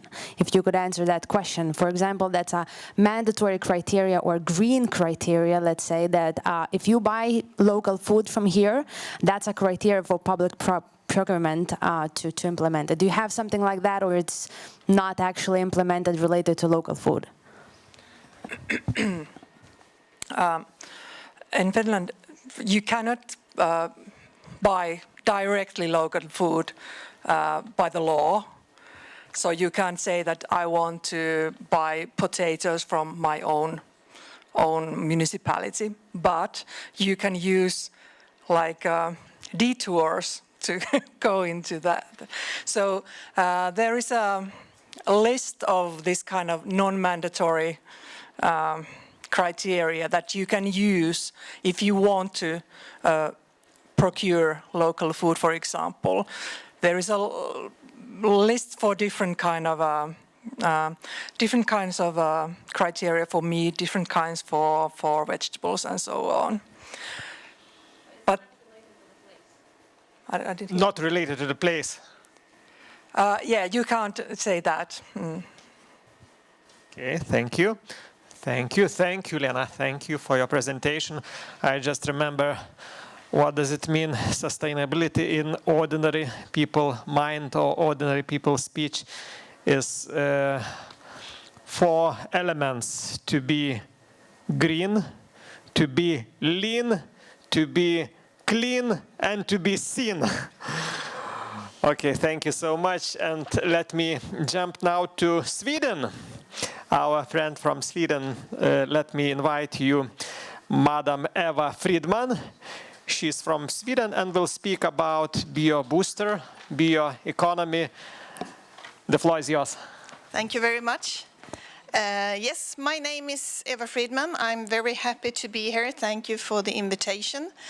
I heard you have heard about the BioBooster once before, but then it was about industrial symbiosis. So I've learned quite a lot. But since repetition is the mother of knowledge or learning, I thought we'd start with a short video. And then I will go into this a bit deeper. So please. Did you know that many innovations started in a hackathon? And at a time when the world faces urgent sustainability challenges, energy, materials, waste, and circularity, we need faster ways to match real problems with real solutions. And that is where BioBoosters comes in. You may think a hackathon is just brainstorming, but BioBoosters is different. It's structured, business-driven, and based on real challenges. The framework rests on clear roles. Ideas and solutions are brought forward, organisers keep the process smooth, guidance and support is offered, but above all it is driven by real companies that provide real challenges. It begins with challenge formulation, defining a clear problem that truly matters. Therefore, an open call is launched. Reaching across sectors and borders, the most promising solution providers are scouted, selected and invited. At the kickoff, dialogue starts. Teams meet mentors, questions are asked, ideas take shape. Over several weeks, solutions are tested, refined and tailored. But this is not just preparation, it is the start of cooperation. Then come the hackathon days. 2 intense days of mentoring, collaboration and pitching. The energy is high, the competition is real, and therefore the journey continues. From ideas to partnerships in practice. The results are not abstract. They are real and measurable. For challenge providers, new solutions, new partners, faster innovation. For solution providers, visibility, feedback, and access to markets. For mentors, influence, expertise, and networks. And for society, a quicker green transition. BioBoosters Hackathon. Boosting sustainable solutions, turning challenges into opportunities, turning urgency into action, turning ideas into impact. The next step is yours. Will you take part in or launch the next hackathon? Get in touch and let's build the future together. Yeah, so that's the crash course in the BioBoosters. So if you feel tired, You can just lean back. But this is an Interreg Baltic Sea region ending this December. It's a 3-year-long project that I and my organization, Biofuel Region in the northern parts of Sweden, have been part of. And that's me. What we have been doing, we've been doing with a lot of partners. So we have been 9 different organizations from 7 countries around the Baltic Sea. From Lithuania, Lina Staniotnyte. I'm bad at these last names, but from Sunrise Tech Park is here today. From Estonia, we've had 2 partners. Sweden have had 2 partners, and then we have 1 partner from almost all the countries. Denmark haven't been part of this one. I guess resilience when it comes to bioboosters has been about forming partnerships, building friendships among those partner organizations. So apart from us delivering very useful results for big companies, we have also built friendship and partnerships among the Baltic Sea region. And I guess from a personal point of view, that's very important and very rewarding when you're in such a project. So the bioboosters, driven by challenge, fueled by innovation. We set out 3 years ago to have 18 hackathons, 2 hackathons per partner. I thought hackathon was a 24-hour thing with young men and cola and you know, computers. It turned out to be something completely different. We wanted to have 20 cooperations after this project was ended, and we wanted to have brought about 500 people in this community. As you saw, this isn't a 24-hour thing. It's a 10-week thing or something like that. And the people involved are the organizers. I and my organization, we have organized 2, Lina and the Sunrise Tech Park 2. So as organizers, we have managed to do all this and find the people around it and helped each other. And the hardest part was to find the big company who was willing to say, I have a problem, we have a challenge, because that's not what they're communicating ordinarily. So that could take a lot of weeks, a lot of months sometimes, but everyone managed to get to. And then the challenge provider, of course, is extremely important that they set out to invest people and time in this. The solution providers, we helped each other to scout solution providers. That wasn't always easy. I'm a forester. We are situated in a forest land, and then we were supposed to find solution providers knowing sugar beet residues or apple pomace or petroleum contaminated soils. I mean, but everyone managed, and we have had quite a lot of interesting solutions coming from countries not having the challenge. The mentors are experts connected to this, and we have helped each other with that as well. One of these hackathons had quite big companies as solution providers as well, and they thought they didn't need help with how to pitch. Well, they did, because they could never keep time. So in various ways we have helped them, sometimes with expertise around the actual issue at hand, and sometimes around how to present it and how to go about selling your idea. This was what we were aiming for, and these are the companies we've been working with. So when it comes to forestry, we've had Stora Enso, that was Latvia, Holmen and to some extent Skellefteå Kraft, that's the 5th largest energy company in Sweden, dealing with ash or biomass for combined heat and power production. Adfis is active coal. In Lithuania, we've had Nando and Toxica, dealing with Nando with over-fertilization and the problems with that, and Toxica with these petroleum-contaminated sites. When it comes to food, we have had quite a lot of apples. Apple pommes, apples damaged by weather. We've had hemp in Estonia. What do we do with the leftovers when the seeds are harvested? So we have grouped them in 3 different areas. So transitioning to the bio-based industry, or valorization of bio-based side streams, or digital solutions for sustainable biomass sourcing. Our goal has been met and overshot. Everyone, as I said, have managed to have these 2 hackathons. We had over 240 applicants, I mean actual companies with solutions that the challenge provider could choose from, and 128 were chosen. The winners, some of the big companies awarded more than 1 winner, and more than 50% of the one who won came from another country. So the actual working together, collaboration within this Baltic Sea region has really worked. And to my knowledge, and I worked in very many different organizations, I've never seen this practical cooperation across the Baltic Sea. Just very shortly, the ones we wanted to reach and the ones we reached.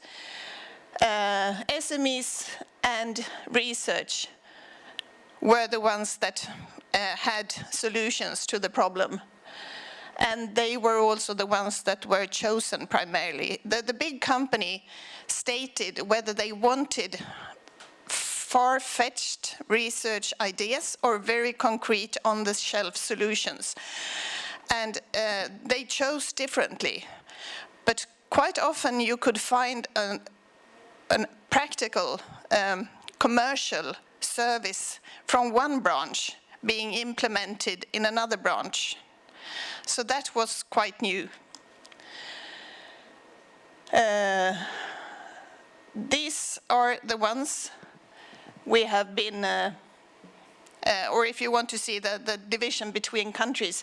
Sweden, as I said, had 2 partners. So we have had the pleasure of adding our numbers.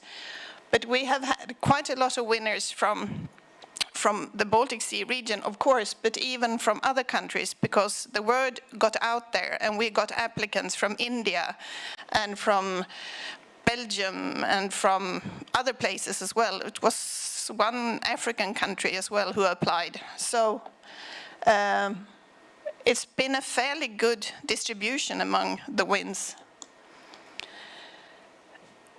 The aim with this project was that this isn't just a 3-year project. This should continue if we could really make sure that it worked, and it does work. Our project leader is University of Applied Science in Jyväskylä. They had tried this, but now we have tried it in an international setting. And just to be able to show that we're not talking about this, we have made 2 impact reviews. The first one was the first 9 hackathons. And now, next week, I think, the next impact review will be launched about the 9 last hackathons. We have made a very, very detailed handbook of the process. I don't know if anyone actually will be able to read it because it's so very detailed, but everything is in there if you're interested in trying this process. And we as partners are very interested as well to support when it comes to that. And you can find them if this presentation is distributed. You find the information there. And we're also in LinkedIn. And the 500 we wanted to reach from the beginning is up to 700 right now. So it's been a great project. The greatest of it all, on a personal level, is the friends I've made and to get to know the Baltic states, especially, because I had never worked with them before. But if you're curious in how to make innovation in big companies with a lot of ideas, please try BioBoosters, because it really works. Thank you. Thank you, Eva, and thank for your contribution. Thanks for your leadership, and thanks for boosting BioBoosters. Yeah. Let us jump to the audience. Maybe someone wants to. Okay. Thank you very much, Eva, for your presentation, and I agree with you that it was one of the greatest projects within the, I would say, Interreg maybe financing perspective. And I just wondering, what is your personal opinion about the hackathons? Because you said it's 18 hackathons that were developed, and which one or which one is the best according to your mind, taking into account, I mean, solutions, maybe local situation, and innovation type of that was applied in that solution? Could you tell us? Yeah. Well, if I talk about the two ones we had, the first one wasn't all that successful, and mainly what is the problem is that big companies, first of all, they don't want to say that they have a problem, and when they do, they say, we are going to work horizontally in our organization. We are not going into these silos, but they aren't equipped to do that. So our first company was a forest company called Holmen, and they didn't have the time, unfortunately. Our second company, this Skellefteå Kraft, combined heat and power and district heating is extremely important in Sweden. That's how we warm ourselves and cool ourselves in summer as well. And after the war in Ukraine, the prices for forest biomass, the residual branches, barks and stuff like that, that goes into the combined heat and power plants, the price just doubled. Extremely expensive. And everything was influenced as well because we had bought raw materials from the Baltics as well. So they found out that they had to track the properties of their raw material in order to lower the decomposition. All these piles, I mean 500,000 tons they use per year. And that's piled up at the CHP plant. It was just losing money. They saw their money just go up in smoke. So they wanted to track this. And we managed to find solution providers dealing with everything from drones used in Hollywood for filming, but now adjusted to see heat in piles in order to prevent fire. Others that could measure moisture and density and structure and what have you. And it eventually, they ended up appointing a winner that really could take care of the data they already had. So they thought they were obliged or that they had to buy a certain service package with a very high cost per year in order to get that. But instead, they got to know that they had really good data and they got to learn how to use it and how to process it in order to calculate the energy content of the biomass in the best way for them. And that meant a huge thing for the company that won, because they have implemented this and they have had this contract, and it was so successful. We have over almost 300 power plants in Sweden. The company that won actually have made their own commercial film now regarding this, because they see that all the CHP plants in Sweden should need this. So that's quite interesting, and it's a good way to see how we can maximize our own raw material in a better way and seeing the value in that. Previously, people dumped raw material at the CHP plant. Nowadays, they want to steal it from it. So it's quite a different story. Thank you.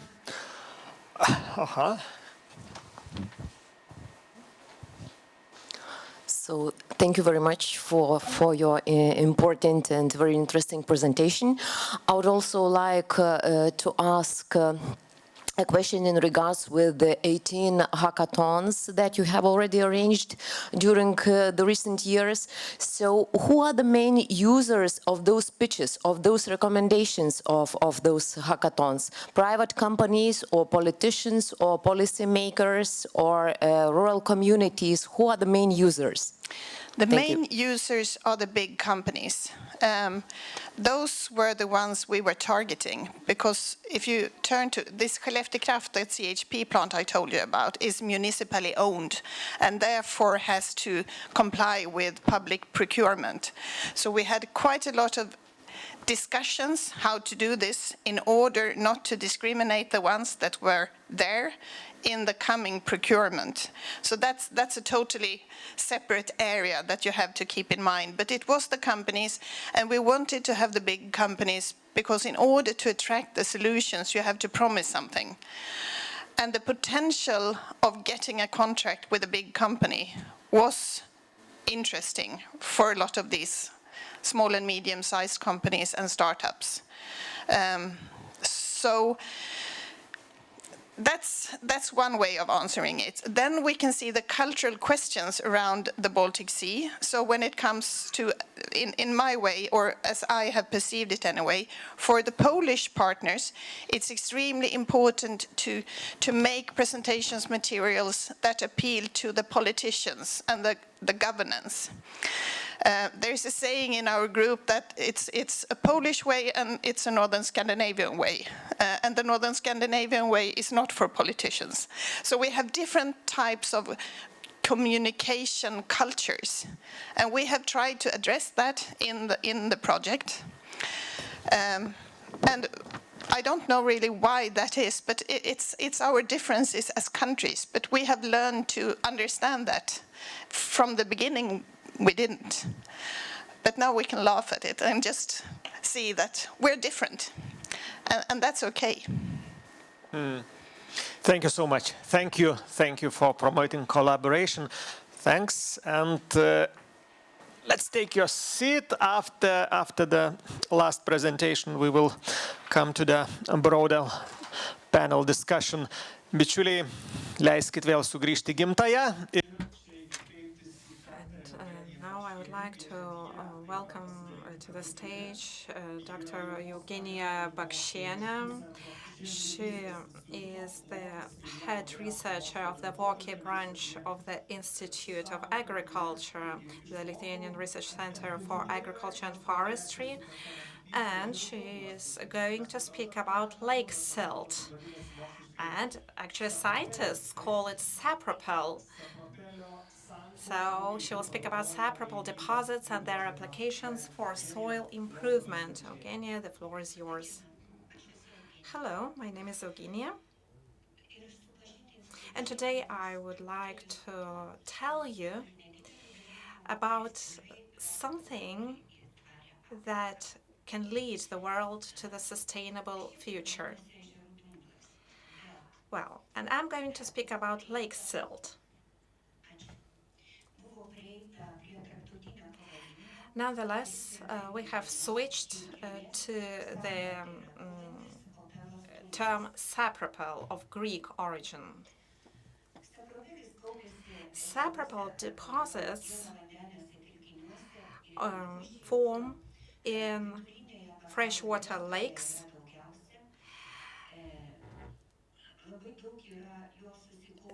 There are a lot of deposits of sapropel in the neighboring countries, Estonia and Latvia have vast deposits in their area, but in Lithuania there are a lot of silting lakes, and we have quite a lot of deposits of it.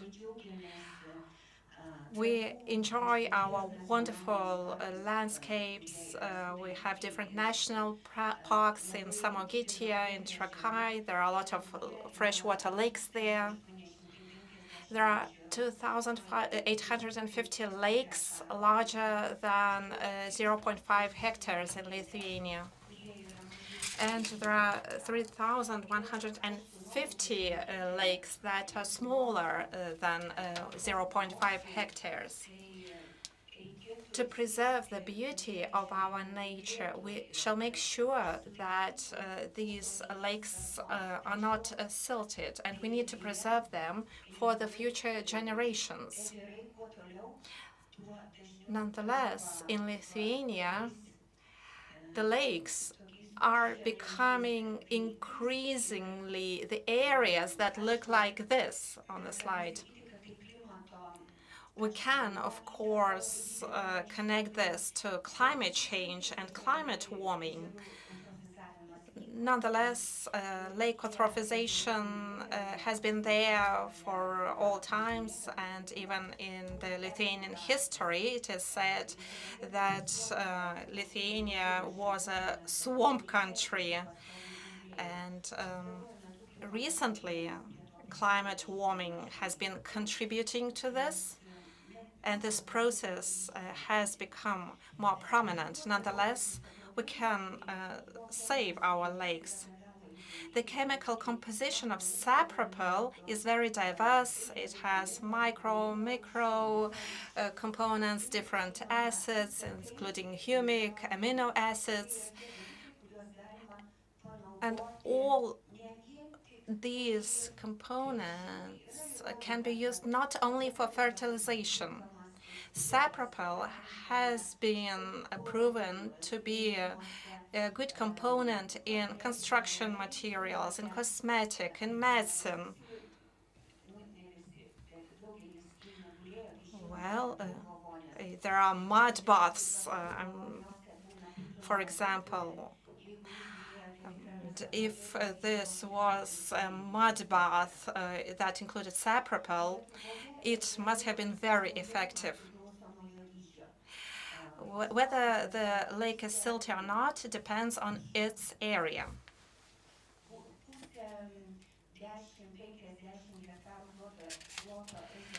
The lakes with the area of 0.5 to 10 hectares are more prone to silting, and they account for the major share of sapropel that is found in Lithuania. On the right, you can see the equipment that was used to clean the lakes in Lithuania, and on the left, you can see the small mobile equipment that has been developed in Lithuania in the institute. Here you can see another machine in Latvia that is used to clean the lake. The former ones used to be very problematic since there was a leakage of fuel from them.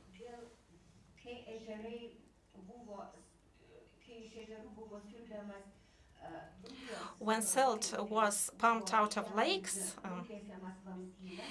a pipeline was used.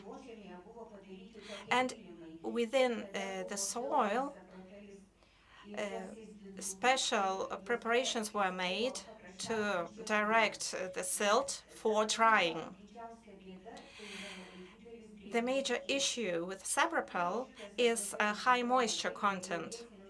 Dry sapropel looks like this. If you keep it for a very long time, it becomes covered in weed. On the right, you can see the sapropel that had frozen, but even during extreme winter temperatures, the frost does not go deeper than 15 centimeters. sapropel has a colloidal structure, so when it dries out, it becomes very solid. Sapropels are divided into groups such as organic, siliceous, and calcareous. There can also be mixed types of sapropel. And the group is determined by the prevailing matter in the sapropel. The organic sapropel is black. Siliceous contains particles of sand, and calcareous is gray. The Lithuanian Agrarian Forestry Center has been analyzing sapropel since 1984 and including its effect on soil. The sapropel samples were taken from the Musa Lake. These are marked with marked on the map, and Lake had calcareous, and Gosto Lake had organic matter, containing up to 90% of organic matter. It is interesting that one lake had siliceous and another one organic silt or sapropel, but they were interconnected with small streams. The chemical composition of sapropels is very different. In organic sapropel, there is a lot of nitrogen. In siliceous sapropel,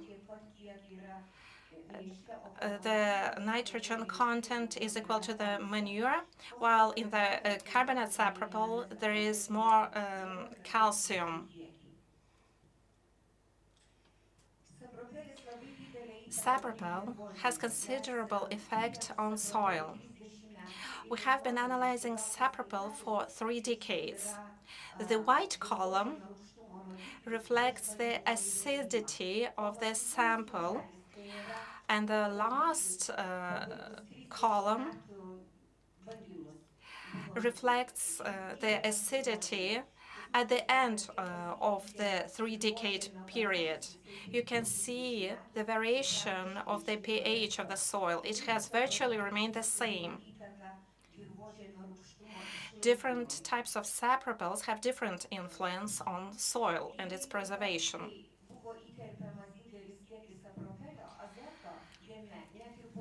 The nitrogen content in sapropel has remained virtually the same at the beginning of the study period and at the end of it. It has virtually stayed the same over the 30-year period.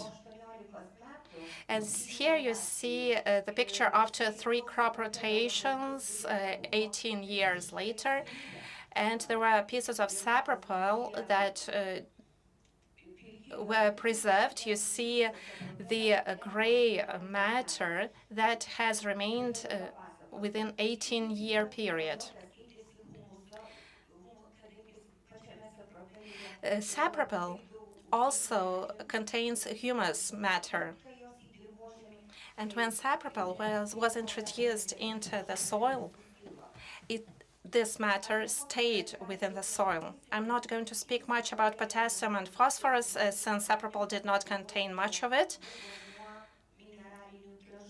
And they mostly entered soil through fertilizers, mineral fertilizers. Physical properties of soil fertilized with sapropel were also affected.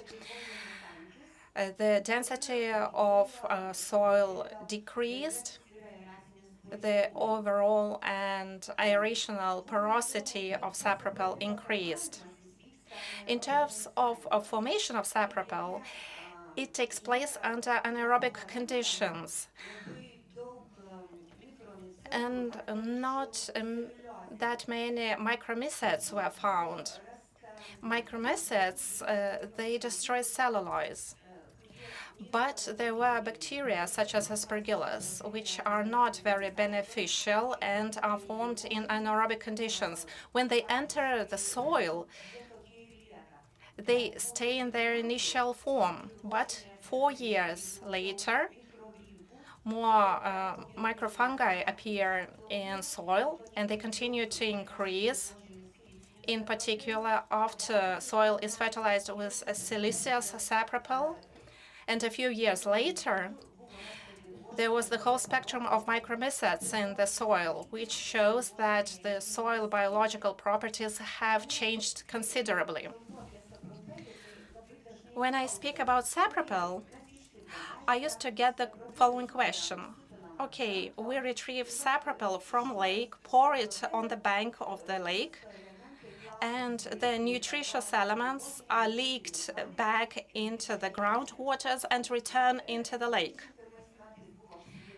Back in 2021, doctoral dissertation was defended. It analyzed sapropel and fertilizers and showed that the nitrate, the most movable form, did not leak much into the groundwaters compared to other fertilizers. When soil improves, crop production improves as well. Here you can see kind of bumps, elevations, and you can see maize that is higher and that is not as high. The higher maize is the result of 24 years of action of sapropel. The lower maize is the control group here. When we sum up the yield supplements after 30 years, it has been noticed that combinate sapropel had negative effect on potato yield. Calcium might have probably prevented sapropel from having the effect on the plant. But 30 years later, the yield of potatoes was surprisingly better compared to other rotations. This might have been a coincidence. Nonetheless, this stepped ladder of the columns shows that as the sapropel dosage was increased, the yield of potatoes eventually increased as well. Now, this graph is interesting in that sapropels were used along with mineral fertilizers and compared with sapropel use without mineral fertilizers. And the results are very similar. So when you use sapropel, you can virtually refrain from using mineral fertilizers, which is very important. In 2014, farmers, businessmen, and Ministry of Agriculture, Ms. Nida Jakubauskienė, provided data to the European institutions, and sapropel was included into the catalog of matter for organic production. Our businessmen, they hope to provide sapropel to other countries with this certificate. And the target countries would be the ones who have great need for organic fertilizers. Together with the businessmen, applications were submitted for the projects. One of them was the project funded by the Ministry of Agriculture to study different fertilizers based on sapropel in light soils. Then there was another LVPA-funded measure, intelligence, that studied preparation of sapropel in the conditions of frost or freezing. And there are 5 projects in the LVPA that analyze sapropel. The production was prepared based on all projects, and this production was patented. One of them is the following. The local use of sapropel, in this case for the potatoes, 45 tons of sapropel mixture, and it provided 3 tons higher yield of potatoes than when using mineral fertilizers.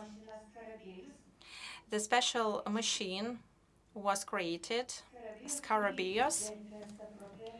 It introduces sapropel directly into the roots of plants to reduce the usage and ensure the best use of mineral elements from sapropel.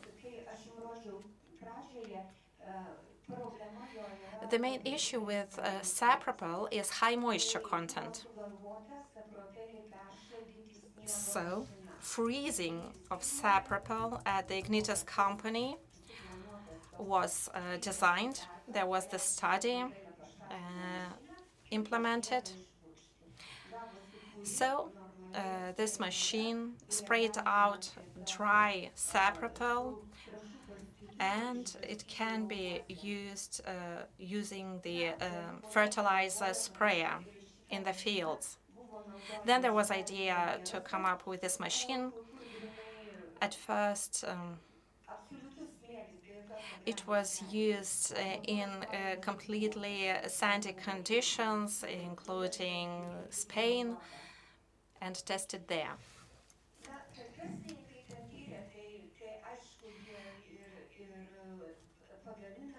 Businesses, of course, are actively engaged in developing fertilizers and machines, and this is what they're supposed to do.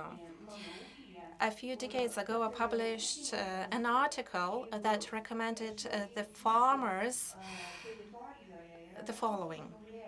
If they had a silty lake in their territory, they could clean it and use sapropel to improve their soil. And this is Kėdainiai district farmer Peras Talionis. He has established a company and he is member of cooperative of Kėdainiai region farmers. He decided to clean the lake to make it appropriate for recreation. He consulted me what he needed to do to clean the lake. And when the cleaning company arrived, they saw that there was a great deal of sapropel there. So, Paulius poured sapropel into manure machines and poured sapropel on the fields. The quantity was about 10 centimeters high. This was performed in autumn so that sapropel could freeze over winter. But then Paulus decided to pour sugar beetroot waste on top. And next to that, there was a field that was not fertilized at all. And in the field where sapropel and the waste was used, it provided the yield that was the same as the yield on the lake that was on the field that was fertilized with mineral fertilizers. And this is the example how farmers can employ their local resources, how they can clean the lakes in their territory for recreation, for aquaculture, and use the materials they get from that to create a sustainable environment.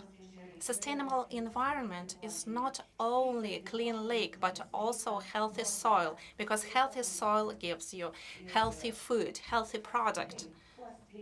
And the healthier environment, the more conscious and more aware we are. And I'm very happy that there are so many farmers calling me and asking what they should do with their swamp, with their lake in their territory. And I'm very happy to be able to encourage them on the basis of my results. Thank you very much. Thank you very much, Eugenia. Thank you very much for the wonderful and optimistic speech and presentation. Thank you, Eugenia, for being with us. I would like to ask you to return to your seat since we are going to have a discussion here. And while we are setting up the stage, I would like to welcome Dr. Gabrielius Klimenko, Rifleman Union. I would also like to ask Eva Friedman from Sweden and Lina Vitohariu from Finland. Discussion ir Alvija. And Alvija Šalaševičienė from Kaunas University of Technology. She is a researcher in food and head of the Food Institute.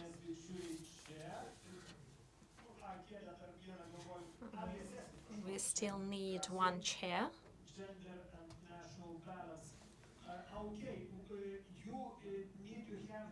Phones. A little bit move to the left, right. I don't know which side. Okay. To have the good picture. Okay, and just a minute to use headphones. Tuoj minutėlę, kolegos dar. Yes. I was going into this one. Aha. I knew, but I didn't know this would be bilingual. Taip, ausinės kam reikia, pasimkit, nes... Please take your headphones. We are going to speak in Lithuanian and in English.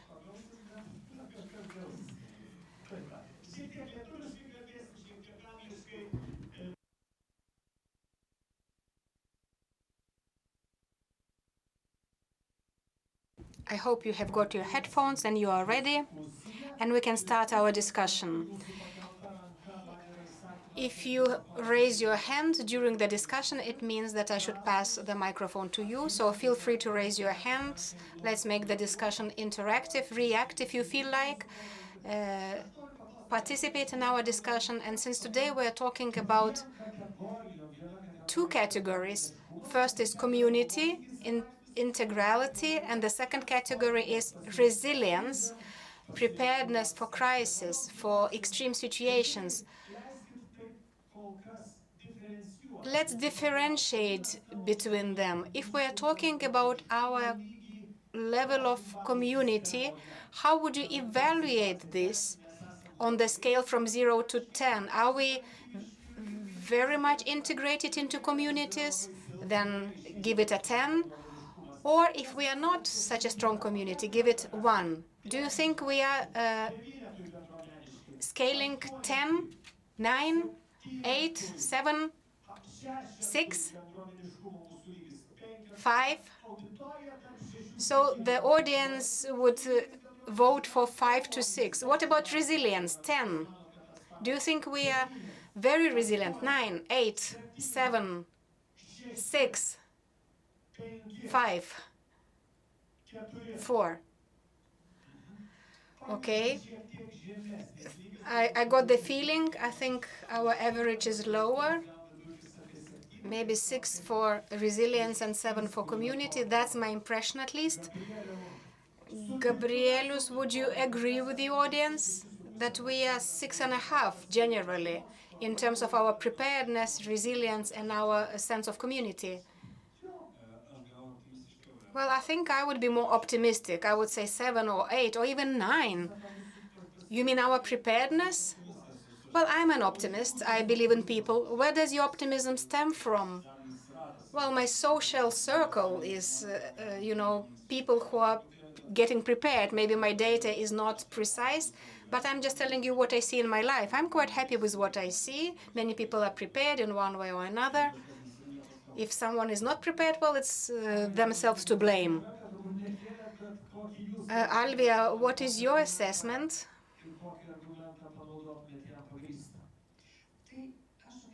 I would say 6. I would aim at the average, be a bit more positive.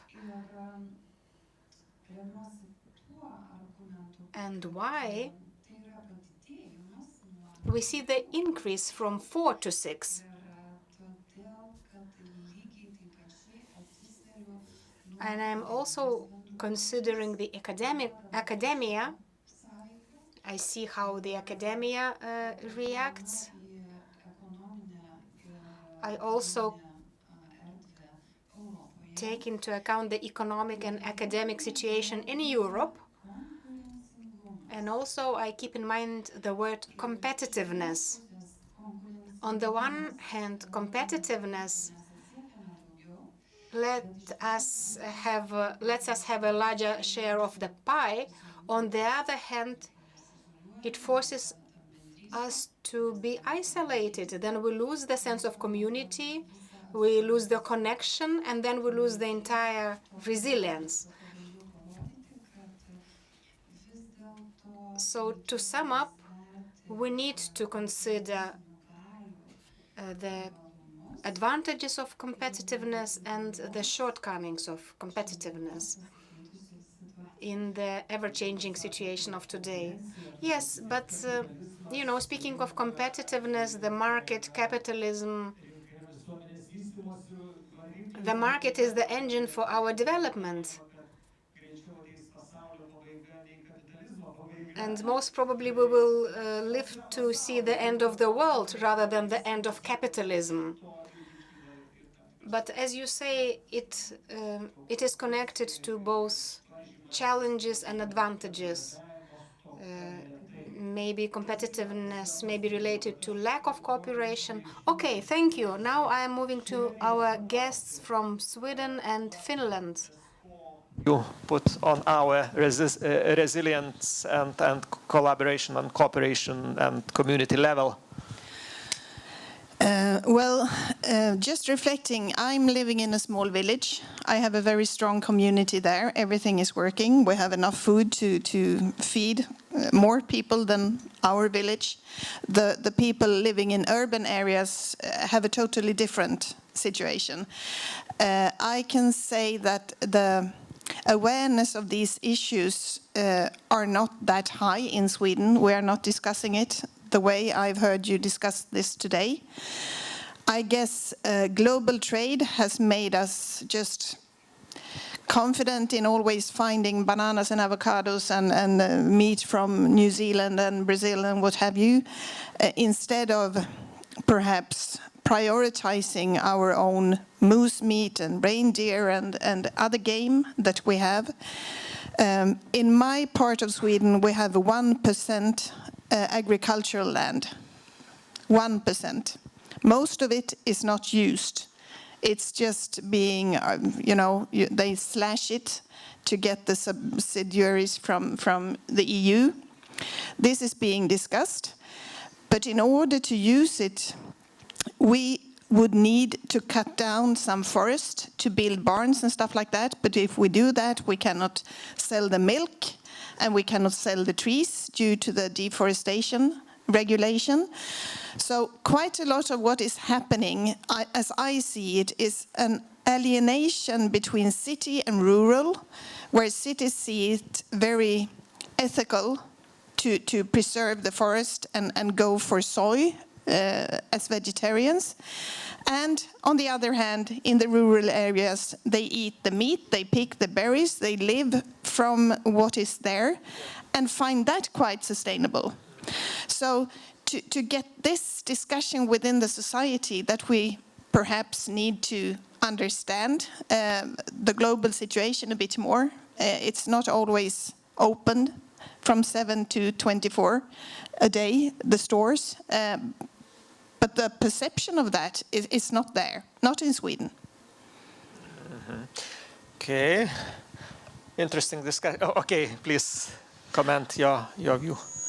I would say that I agree with my Swedish colleague in many points.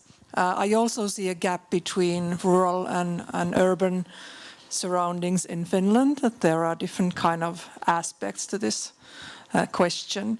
The area where I'm from is quite rural, and we have strong, viable agriculture there, and we have also both bigger and smaller food processing companies. So we are really self-sufficient in that aspect in our area, and we are also, if we talk about food, we are feeding the rest of the Finland also, because we are supplying agriculture and processed food products to other regions in Finland too. So, and I think that the individuals or the citizens in our area, I think they are quite well prepared, but I'm not so sure in all the regions in Finland, especially in urban regions.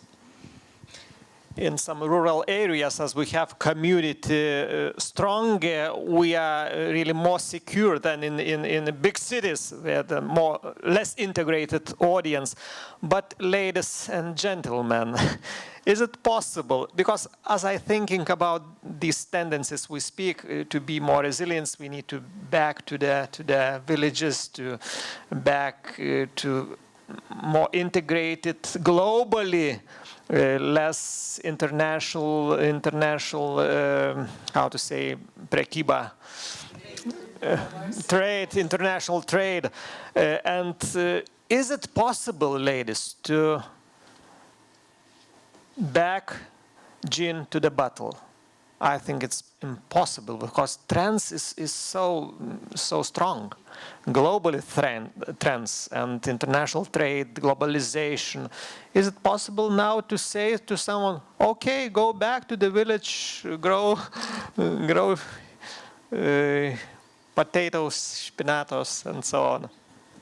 What do you think about that? Can I just give a comment on that? Because during the COVID, quite a lot of people, when everyone had the opportunity of distance meetings. No one had used them before COVID, because it was a room somewhere, very scary room to go into, and you needed the tech guys. Yeah. After COVID, everyone can do digital meetings. And that meant people were moving out from the cities because they got houses that were much better to a lower cost in a surrounding they liked for their kids. So, I mean, this is a micro trend, but it's a trend anyway. And the trend of growing your own food and stuff like that is coming as well. But I agree, global trade will not stop. But we saw what it made to us during the COVID. It can stop. And it will cause quite a lot of problems. So I guess what the BioBooster has given me is the understanding that in our macro region around the Baltic Sea, we have quite a lot to learn from each other. And there are so many similarities, and there are strengths in one country that is not predominant in another one. So I think we could do better off by working more together in our macro region to have a more sustainable food sector, for example, or energy sector. Much more could be done on that. Thank you. Bičiulė Alvija. Yes, so I can add. Ar įmanoma džiną atgal į butelį suvaryti? Aš manyčiau, kad I would say. Can we go back? Yes, we should get the gin back into the bottle. When we speak about sustainable food structures which have to become resilient. Speaking on the macro level, the food systems which have previously existed, they were efficiency-based. They were based on effective food systems, on long chains, and pandemics stopped it. It's a very obvious example which illustrates to us that such food chains should not exist. We should be concentrating on national, strong, resilient food systems which are capable to export and support other food chains of other countries if it is profitable and useful. So the change is necessary, and it's high time we do it. Thank you. Aha, prašau, mikrofoną Gabrielius, I would like to involve you into this conversation. Well, the question can naturally arise whether we are not trying to blow against the wind when we speak about returning into communities in the context of globalization, emancipation, and so on. And now we're trying to get the gin back into the bottle. Won't we capitulate at the end? Well, you know, educating communities is very important. Let's look at an emergency situation. We will first of all try to survive with our immediate surrounding, with our families, neighbors. And speaking about any emergency situation, in particular if it takes quite a long time, a lot of us, well, expect to be able to survive for a long period of time in a city. But we generally disregard different conditions, since, for example, if it is a natural disaster, there might be no access to any food sources and so on. And there is even a mind game of how you can survive in post-apocalyptic city. You will never survive there. You will have to move to a rural area, to a village. For example, if infrastructure is disrupted, there is no logistics, no supply in a city, you have resources for just a few days, for just the beginning of it. And there is a lot of criminal activity that develops in a city. But when you live in a small community, in a village, you can grow your own resources. Well, if you are short of own-grown food, you can hunt. In a smaller community, in a village, it is much easier to control an epidemiological situation. For example, if waste management is disrupted, the rats spread, they spread the diseases. And this is not the emergency situation that causes disruptions, but the sanitary conditions that cause risk. So access to a village, an opportunity to go back into a small community is very precious. And the pandemic has shown that. A lot of people have moved in the countryside. Well, you know, actually, I live in a rural area and I see advantages of living there. However, 70% of our population lives in the cities. Cities provide competition, public transportation, and different benefits that people actually value. Of course, this is my attempt to show you the dichotomy between the rural areas, the cities.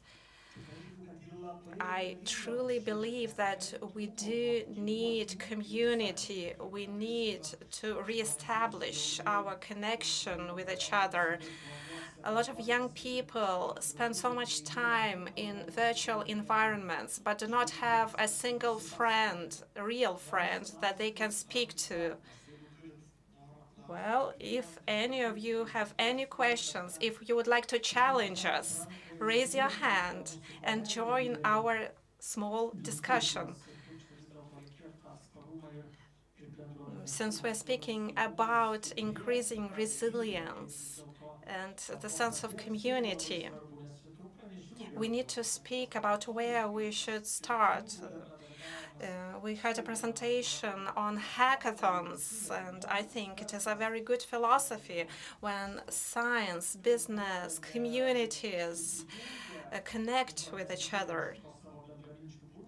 We step out of our information bubble and learn about new solutions.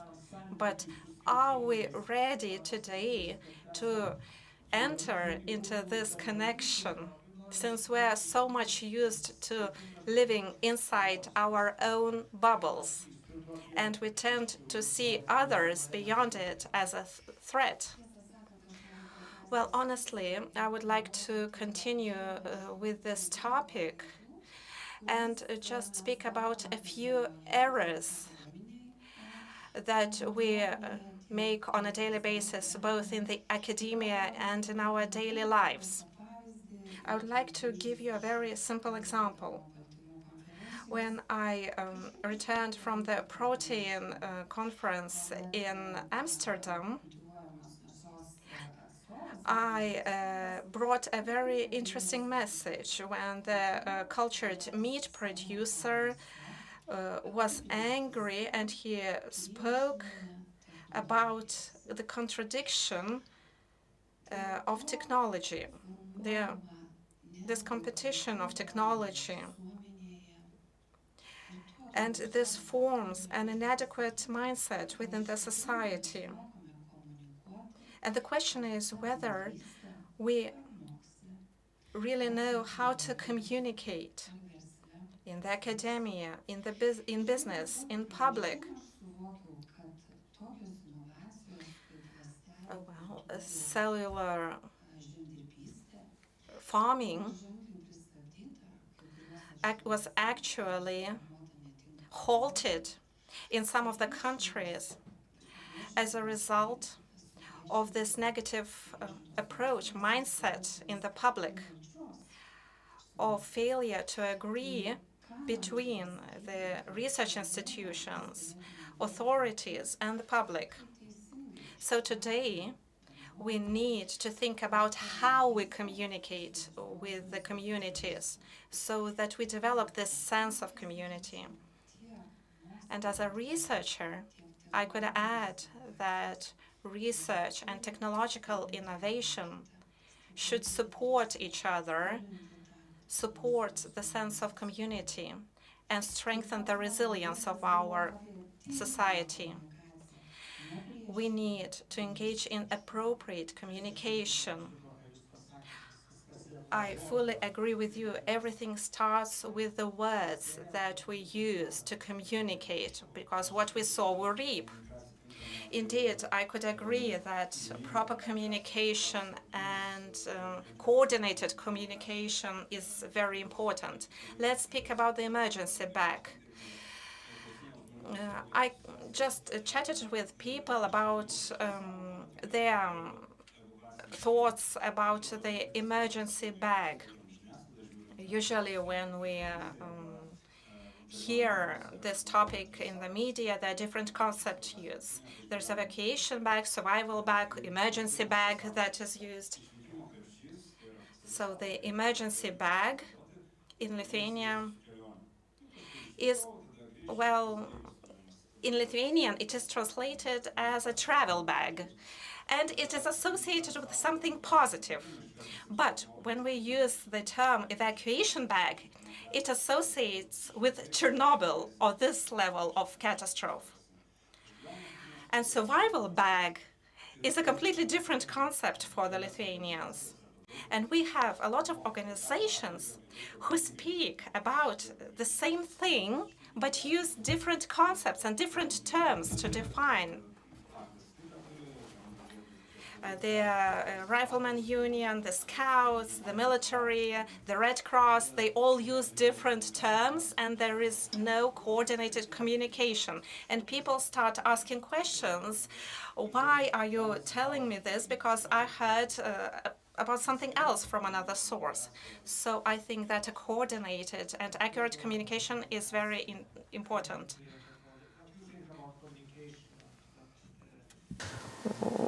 What it should address and how it should look like? Difficult question, but I would say that there are always people who aren't accepting any change in their lives. And of course, there are pioneers who are ready to accept anything. So it's really hard to describe what kind of communication we should use, because there are like different waves of people accepting difficult things, how quickly they accept things. We were talking already about pandemic, that there are things that we had to just, we had to adapt to this situation very quickly. So, I don't know. Of course, very informative communication is always good to have about difficult subjects, but it doesn't apply to all people, so it's very, very, very hard to say how a communication should look like. Eva?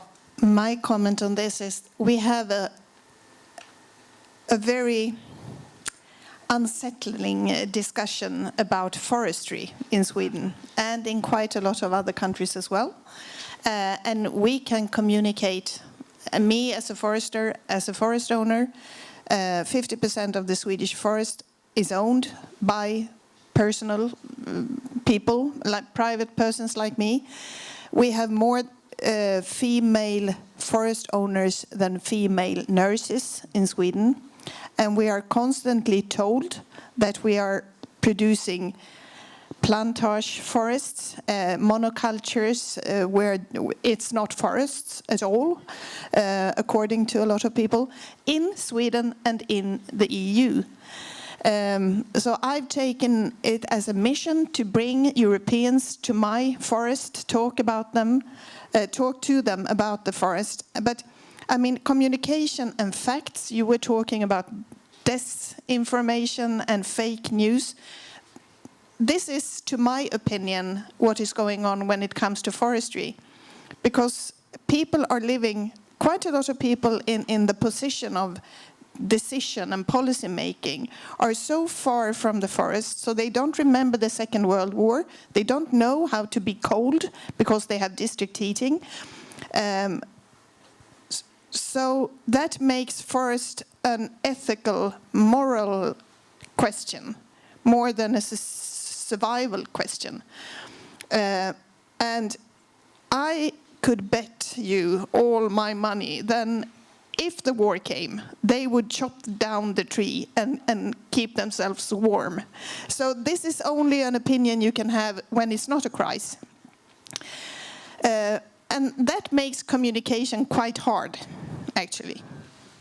Thank you for your insights. Bičiuliai, į lietuvišką. Dear friends, I would like to address the Lithuanian audience. What is your advice in terms of the current context, in terms of the culture of trust, where resilience and sense of community should develop? We lack trust in institutions, in each other. We envy the Nordic countries because the trust rates in their countries are much higher than in Lithuania. How can we continue cultivating the culture of trust in institutions, in each other, in our systems? Because we can do so much better in terms of the sense of community and resilience. How can we continue developing this culture? Well, there is no magic recipe here, but I know that we need to cultivate this culture from the early age. As I'm wearing a uniform, I can see people acting differently because, for example, they want to cross at a red light, but if they see me standing there, they do wait for the green light. Well, one of the law enforcement officers said to me that when we monitor, people start acting better. So we do need to monitor each other. In my line of work, I communicate a lot with teachers, and teachers, they do cultivate trust in institutions and invite officers from institutions, firefighters, to their classes so that people in uniforms could visit the school children. And wearing uniform, as I say to a rifleman, has the following objective. You need to look cool, because when you look cool, they appreciate you, and then they learn more about you. So when we work with children from their early age, teach them to trust institutions, we can cultivate this culture. We should not tell our children the scary tales of a bad policeman coming and so on if the children does not act in a way that we expect them to act and so on. We cannot frighten them with officers. And our children will definitely have a different attitude to institutions. I will try to speak in two perspectives. First of all, I would like to speak about the academia, creative people. Creative people, they seek community, support, and harmony. And if I compare my childhood and the children today, I would say that we do not put sufficient efforts to cultivate our children creatively. Yes, a family is a social cell, but it is not capable enough to cultivate creative individuals. Arts, languages, dance, we need to enrich our children's lives so that the children grow up to be creative adults. And creative adults will definitely have the sense of community and build another future for Lithuania. So this is kind of a futuristic but well-balanced basis for Lithuania.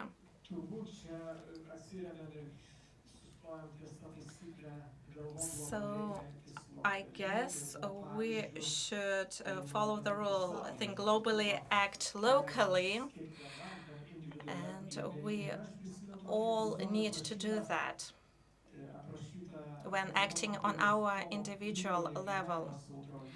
I remember a book that I read. This book was written by a person who crossed the world several times, and when he came to Australia, there was a Lithuanian community of expats who came to greet the captain, and a small girl came to the captain. She gave him a drawing that wrote, "You are what Lithuania is."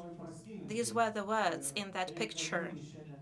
And I think that these words are very meaningful. And I would like to thank everyone for being here, for raising questions, for exploring the answers. We did it together, and we are the community here together with science, military, people from the institutions. We put joint effort into the attempt to understand the current world. And I see a hand raised in the back. I am Gabija Bredita from Lithuanian Energy Agency, and I have one maybe not directly connected question for Eva Friedman.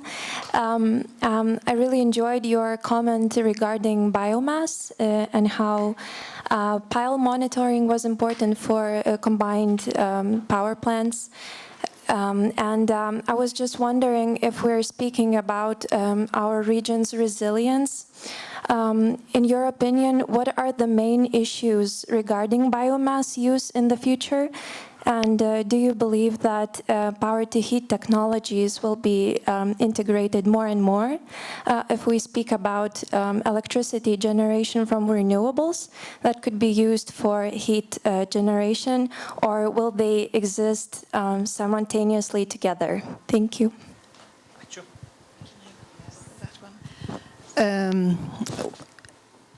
I think we will continue to use forest biomass, but up in our place, the green transition has been ongoing with a lot of plants discussing production with hydro as one of the ingredients, and all these plants generate quite a lot of excess heat.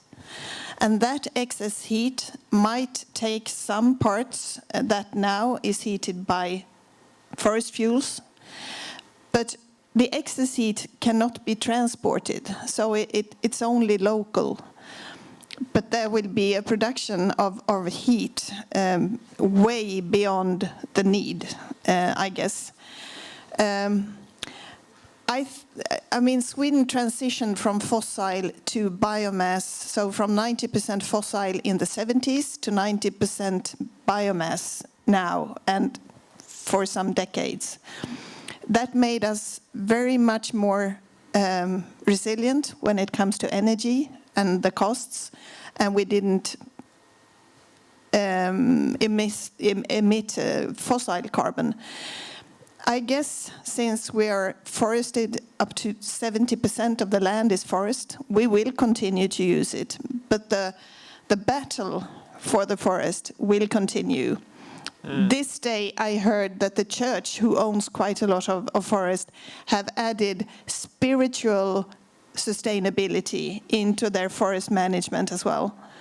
And being a master of forestry, the spirits of people are quite diverse, I could say. So good luck with that.